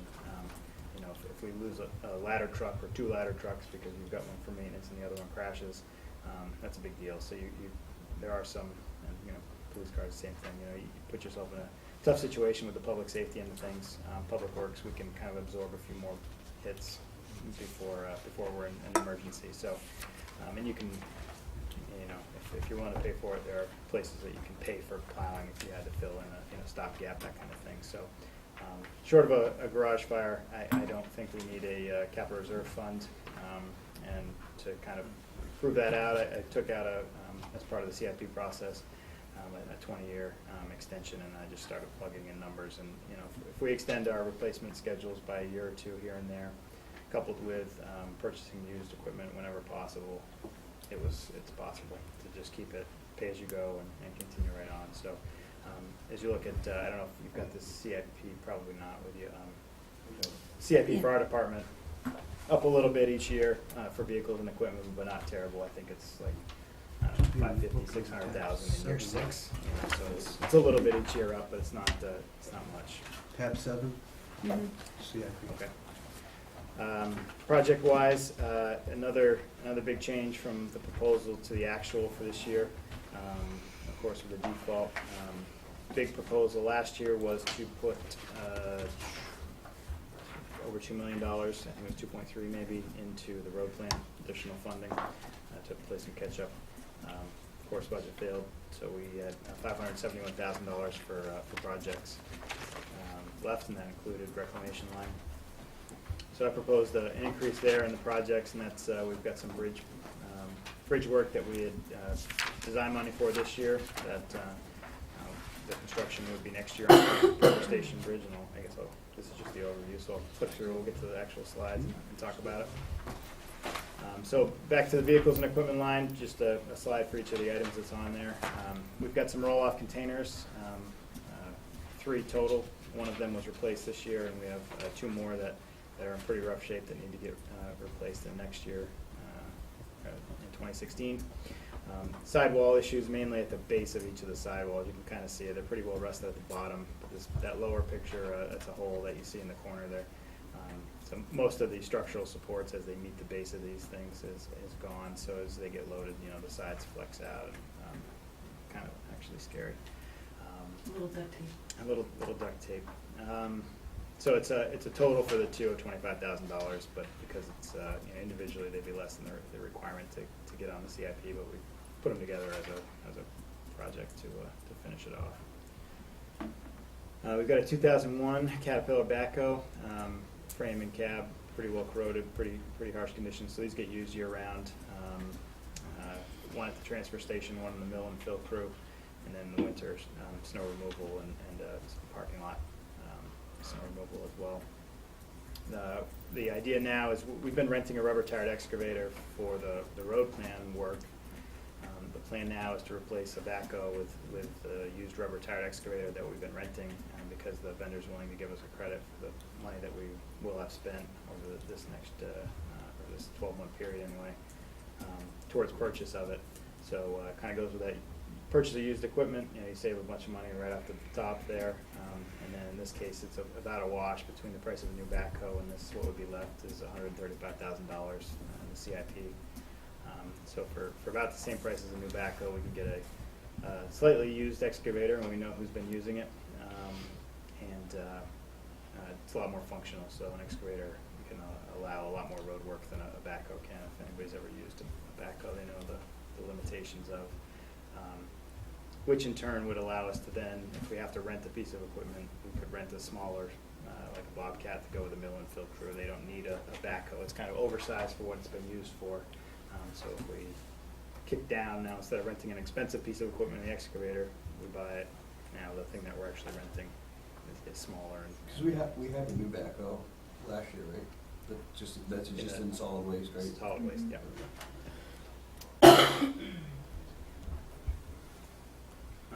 The other big or heavy equipment item, I should say, we've got a 1988 small cat dozer. It's got some transmission work and roller and track work that's keeping it out of commission right now. And just based on the age and what it needs, we haven't put money into it. Again, proposing to replace that with a used, similar sized, maybe not a high track, probably not a high track, but a smaller dozer. The amount that I put in the CIP is $60,000, which is about a third to a quarter of what a new dozer would cost off the lot. After we proposed a replacement of, we noticed a used dozer went up for sale locally about the size that we're looking for. So we talked to the owner, had our mechanics look at it, we identified it as something that we might be interested in, and we rented it for a month to finish off our road work and to do some work in the pit at the yard. And if we have time, we'll be able to start in with the athletic field work as well. But talk to the Board of Selectmen, and we're going to possibly enter into negotiations and try to set up a rent-own agreement with that as well. So we've got to rent something over the winter. It'd be nice to be able to get some purchase if we're going to make that purchase next year anyway. So we're working towards it there. Near and dear to my heart. There we go. I'll skip right over that. How about that? Previous director vehicle was a full-size Ford Expedition. That was a police department hand-me-down as well. But it was auctioned off as being too expensive to repair in 2014. And with the default, that was one of the first things to go. Actually, maybe even before that. Might have not made it through Budget Committee last year. I'm not sure. Anyway, the engineering and admin staff right now, we use cruisers as they come off police line, as Sue alluded to earlier.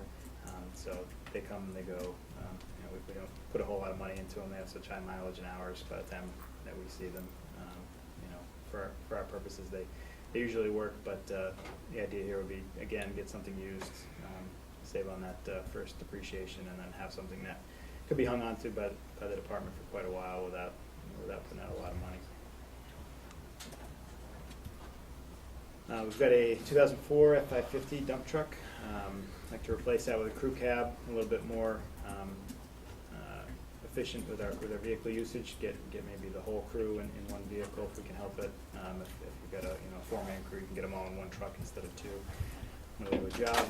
It's a little bit more unwieldy when it comes to plowing, but there are some routes that don't require as much backing and turning, so a longer cab truck isn't gonna necessarily hurt us there. We've identified $75,000 for this vehicle because we're gonna be reconditioning the plow and reusing the sander from the current vehicle. And also, we've been specifying stainless steel bodies on most of our plow trucks, so that in the future, when they get replaced, the idea would be you send the truck down the road and you can keep the stainless steel body at least once, if not twice, and save. So in subsequent years, it doesn't cost as much to swap out trucks. We've got a, now I've got it. We've got a 2010, which doesn't sound all that old, but it's a recycle. We have one recycling trailer in town right now, which hauls all the single stream. Because of the amount of glass in single stream, it tears away the floors, which I believe are aluminum, pretty quickly.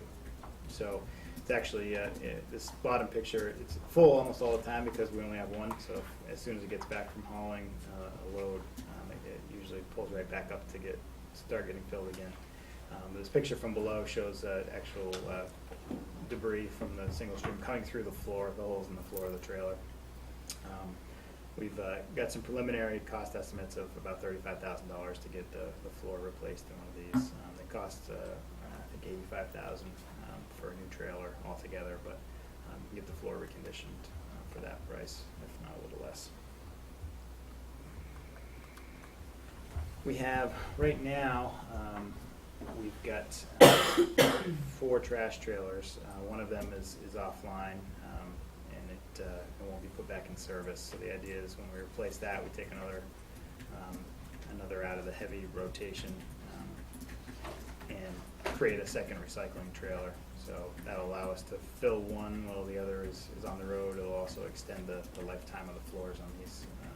We won't be replacing it quite so often, but it will help operationally too in the meantime. This will also dovetail with the hope, anyway, that we're going to bump up our recycling numbers. Right now, we only make 1 to 2 recycling trips a week.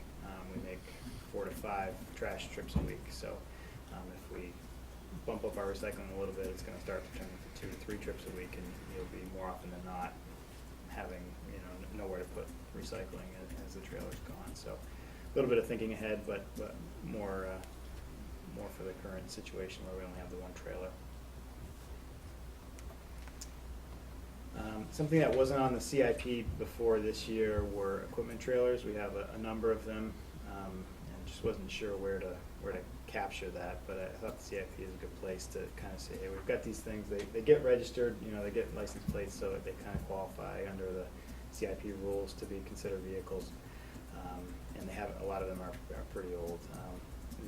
The basin repair trailer primarily is the one that kind of started the process. It's got a bunch of holes in it. It's that top one. All the equipment that we have for stormwater repairs and sewer repairs if needed is on that. So water tanks, mixing tanks, carries all our supplies, mortar, frames, grates, bricks, all that kind of thing. So we need something pretty heavy duty as far as trailer goes, and this one's in rough shape. That's all the equipment that's associated with it. So we put $25,000 in there in hopes to get 2, if not 3 of these small equipment and basin repair trailers replaced, and kind of reset the clock on those. We're not really sure how old a lot of them are. And then the road plan is the big project anyway. Proposed 2.8 last year, 450 with the default budget.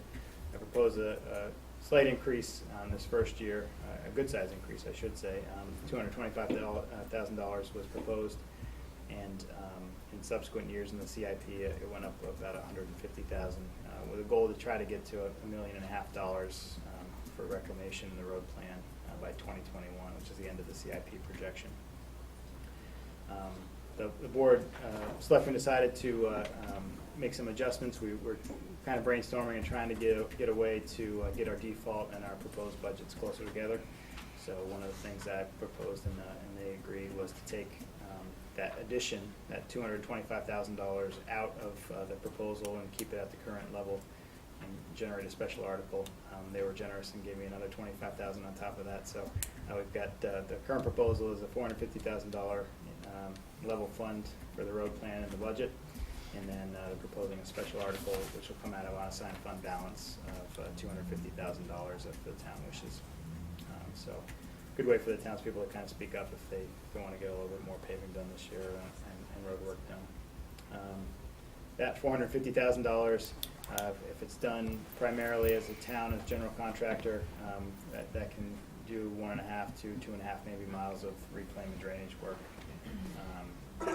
Based on the rates that, our cost from this year's construction season.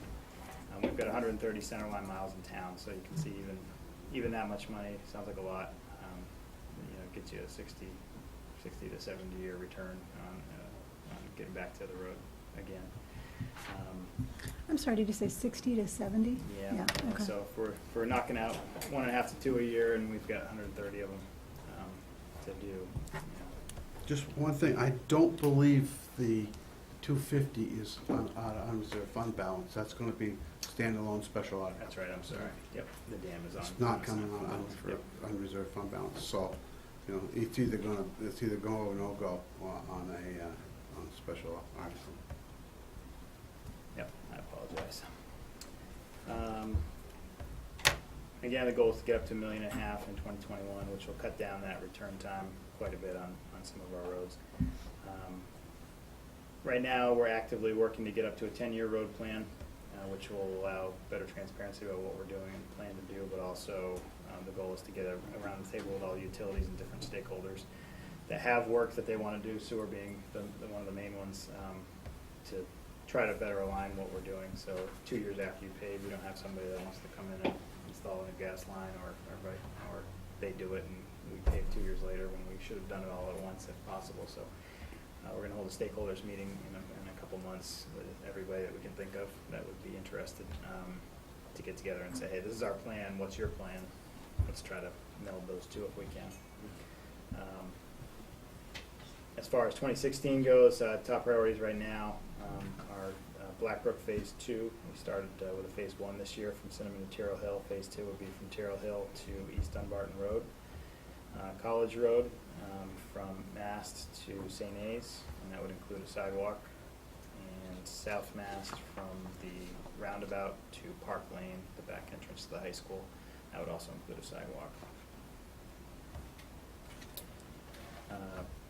I'm sorry, I should say 2015 reclaim work. So what we accomplished this year, Page Hill Road, Elm to Winter Hill, New Boston Road from Bog to Hermsdorf, and then there were some monies that had been encumbered for bridges and sidewalks, and some money that had been encumbered for paving, and some of our overlay money, which comes out of the operating budget, to pave the areas outside Bog to Hermsdorf. So it's paved all the way from the urban compact line all the way in, as you might know. But that section in between was reclaimed this year.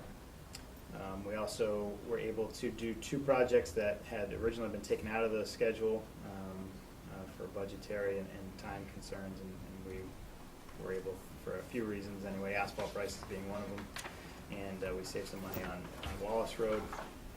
With the shim depth that was proposed had been a worst case scenario, and we didn't need that worst case scenario, so we had a few different areas that we saved money on. We were able to pick off Hooksett Road from East Dunbarton Road to the town line. That was in really rough shape, so we added some drainage there and resurfaced, reclaimed. And then the Blackbrook Phase 1, pretty substantial length, so that was a mile of Blackbrook Road. Those 4 projects, based on either quotes that we had from contractors or contractor pricing from other recent road work, we had to contract those out.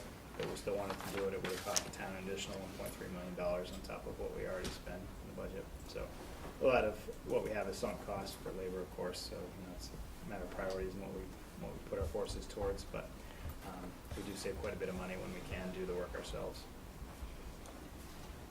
Okay, another project we have for CIP is the West Lawn Cemetery expansion. This first of a 3-year project is to install wrought iron fencing along 114 and then one side, and there's a tree buffer on the other. So the CIP amount requested for 2016 is $68,500, and then there's two out years for survey and layout of all the plots and markers and all that. Right now, if we have 5 years of our heavy years of plot sales, we could actually be out of space. And it could be as soon as 3 if every single year is our worst year, kind of thing. So we're starting to run out of time. We really need to kick off this project, so I would recommend keeping that in. As was alluded to earlier, we're under a state order to get a design and start making motions to repair the Canunic Dam.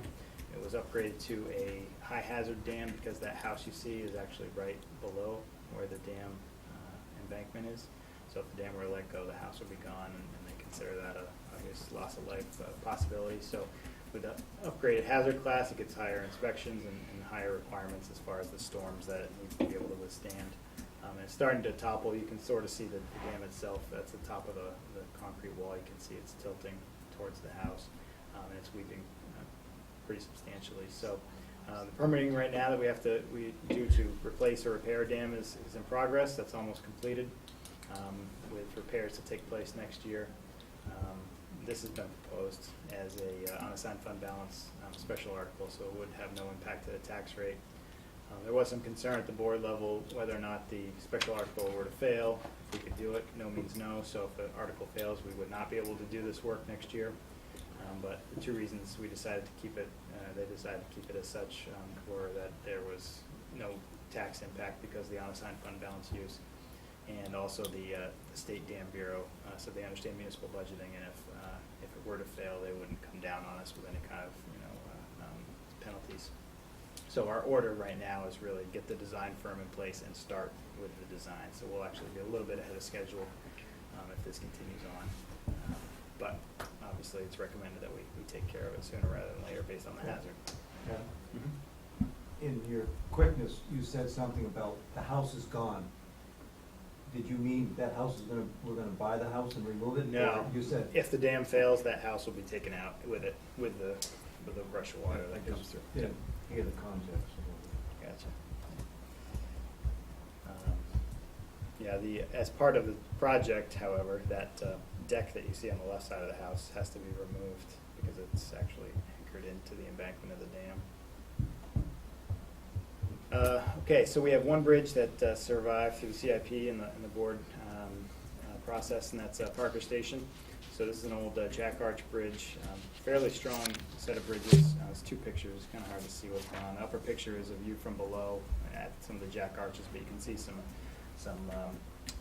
spalling of the concrete around some of the reinforcing steel of the stringer support. And then the guardrail is substandard, but it's all where the guardrail attaches to the top of the deck, you can see is all crumbling and coming apart. So that's been recommended for a new membrane, new guardrail, and concrete repairs similar to what's been done on New Boston Road and a couple of the bridges. We had money this year to spend for design, so that's we're actively working with a couple of firms to get some quotes for that. And then the idea is $86,000 next year for construction, for the rehabilitation of that. Bad news is it's not on the Bridge A list, so it's all coming out of town pockets. Sometimes that's good news though, because prices usually go up pretty quick once you get into the federally funded or state funded jobs. But the good news is that it's also not on the DOT's red list, so it's not failing bridge, quote unquote. We're not in danger really of having the state come in and shut it down at a moment's, without a moment's notice. So it should be okay. But that is the one bridge that we're proposing we'll do next year. I had a couple of CIP bridge deferrals. So Tyrrell Hill Road and East Dunbarton Road Bridge are 2 sister bridges. They're identical. That picture on the left is the underside of Tyrrell Hill, but both bridges look very similar. And we had allocated $92,000 each for design, and they were to be replaced, full deck replacement on both bridges. Those have both been pushed out. And Henry Bridge, the big bridge, there were some concerns. We had a design engineer come through with some inspections to kind of see what we might be wanting to put on our CIP for out years, and they had some concerns about the block wall abutment and some corrosion on the big bridge. So because of what it would cost to replace that bridge, we thought it would be prudent to spend some money for further inspection and do an actual study to see if it's something that could be repaired, or if they thought it was gonna be a big enough deal that the bridge would require replacement in the next 8 to 10 years. That is a bridge that we would want to get on the bridge aid list, $2 to $3 million probably for that size span. So we do want them to help kick in for that one for sure. The bridge aid list right now is about a 7-year wait, so if we want to do it in 10 years, we got to get on the list now. We had set some money aside for that, but because it's not an imminent danger, the state's not concerned with their inspections, overly concerned anyway. We felt that was one that could be deferred, but we have applied to get it added to the state bridge aid list. So even if we wanted to replace it tomorrow, if we're going to wait for bridge aid, it's going to be 6 or 7 years anyhow. So we've applied to be on the list, and we'll keep asking to get some more money for a study on that one. Just a couple changes I think I talked about in both. Road plan really changed the proposal from last year. Detention pond reconstruction had been a previous CIP request annually. We decided to take that off and defer that indefinitely.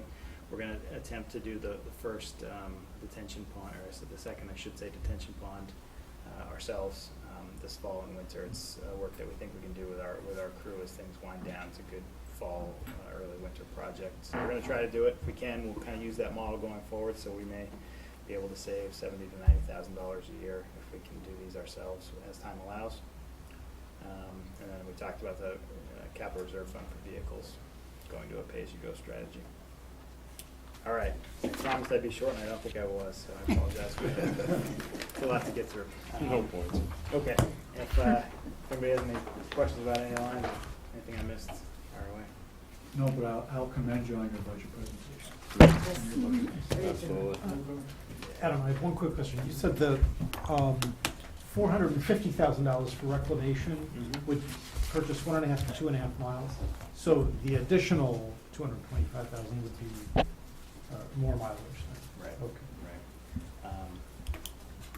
Right. Do you have an ideal number? I mean, for a town with 130 miles of roads, what should we be aiming at? I mean, how many miles should we reclaim each year on average? It's tough because it's such a loaded question, and it's hard to look at anybody. Nobody's doing it the way they want to be doing it. I think, as a whole, the country's infrastructure grades are terrible. So it's hard to look at anybody else's budget and say that's the budget we should have compared to how many miles of road.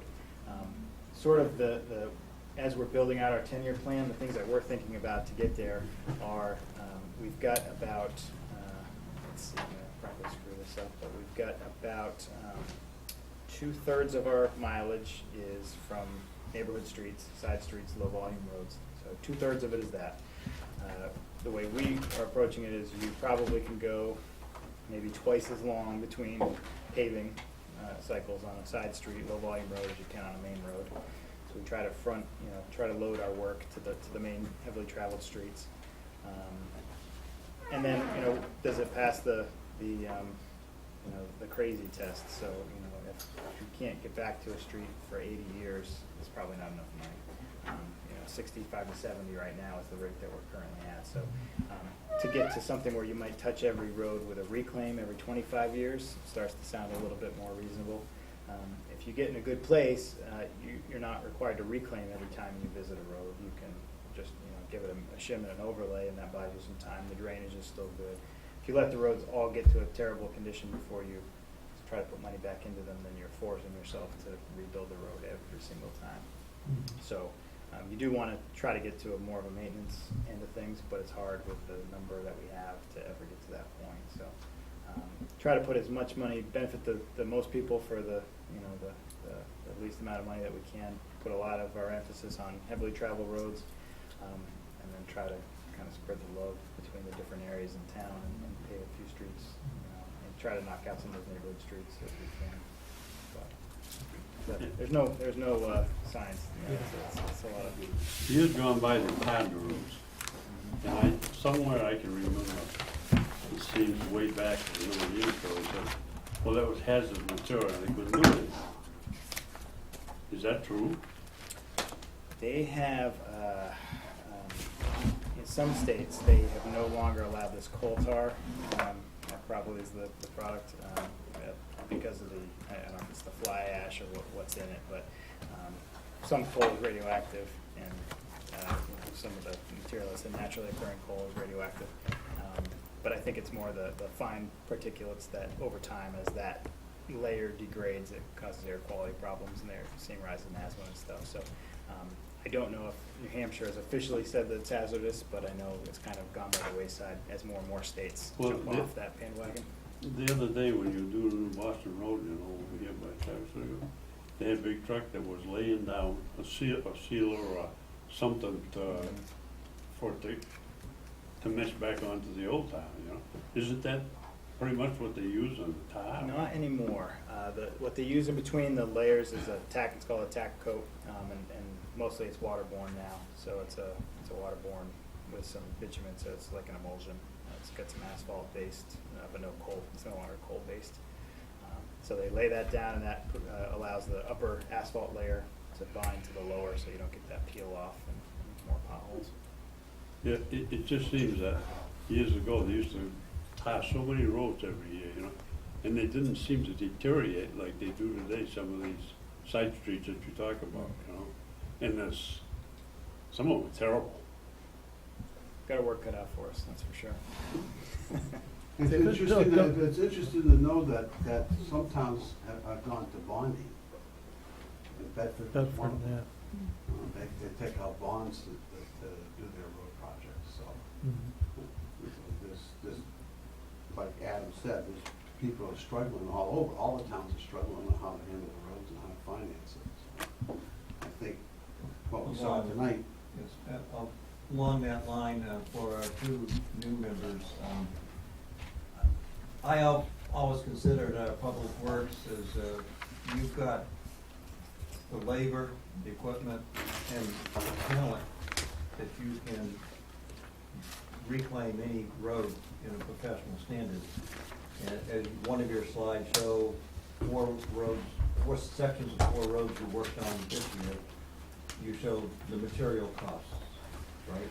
And you said had those been contracted out, we would have spent another $1.something million. And so,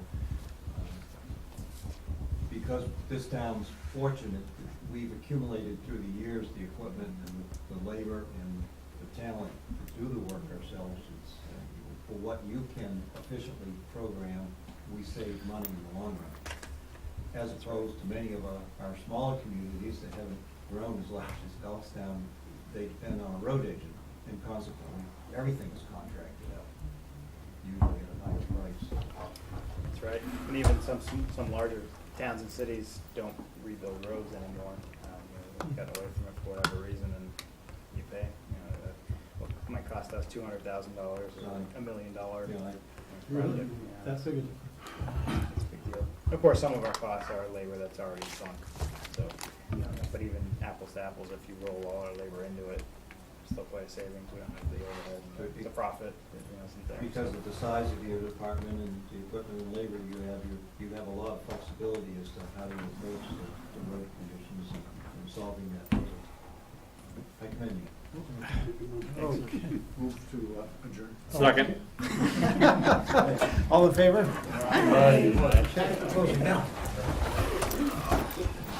Thank you. Thank you. Thank you very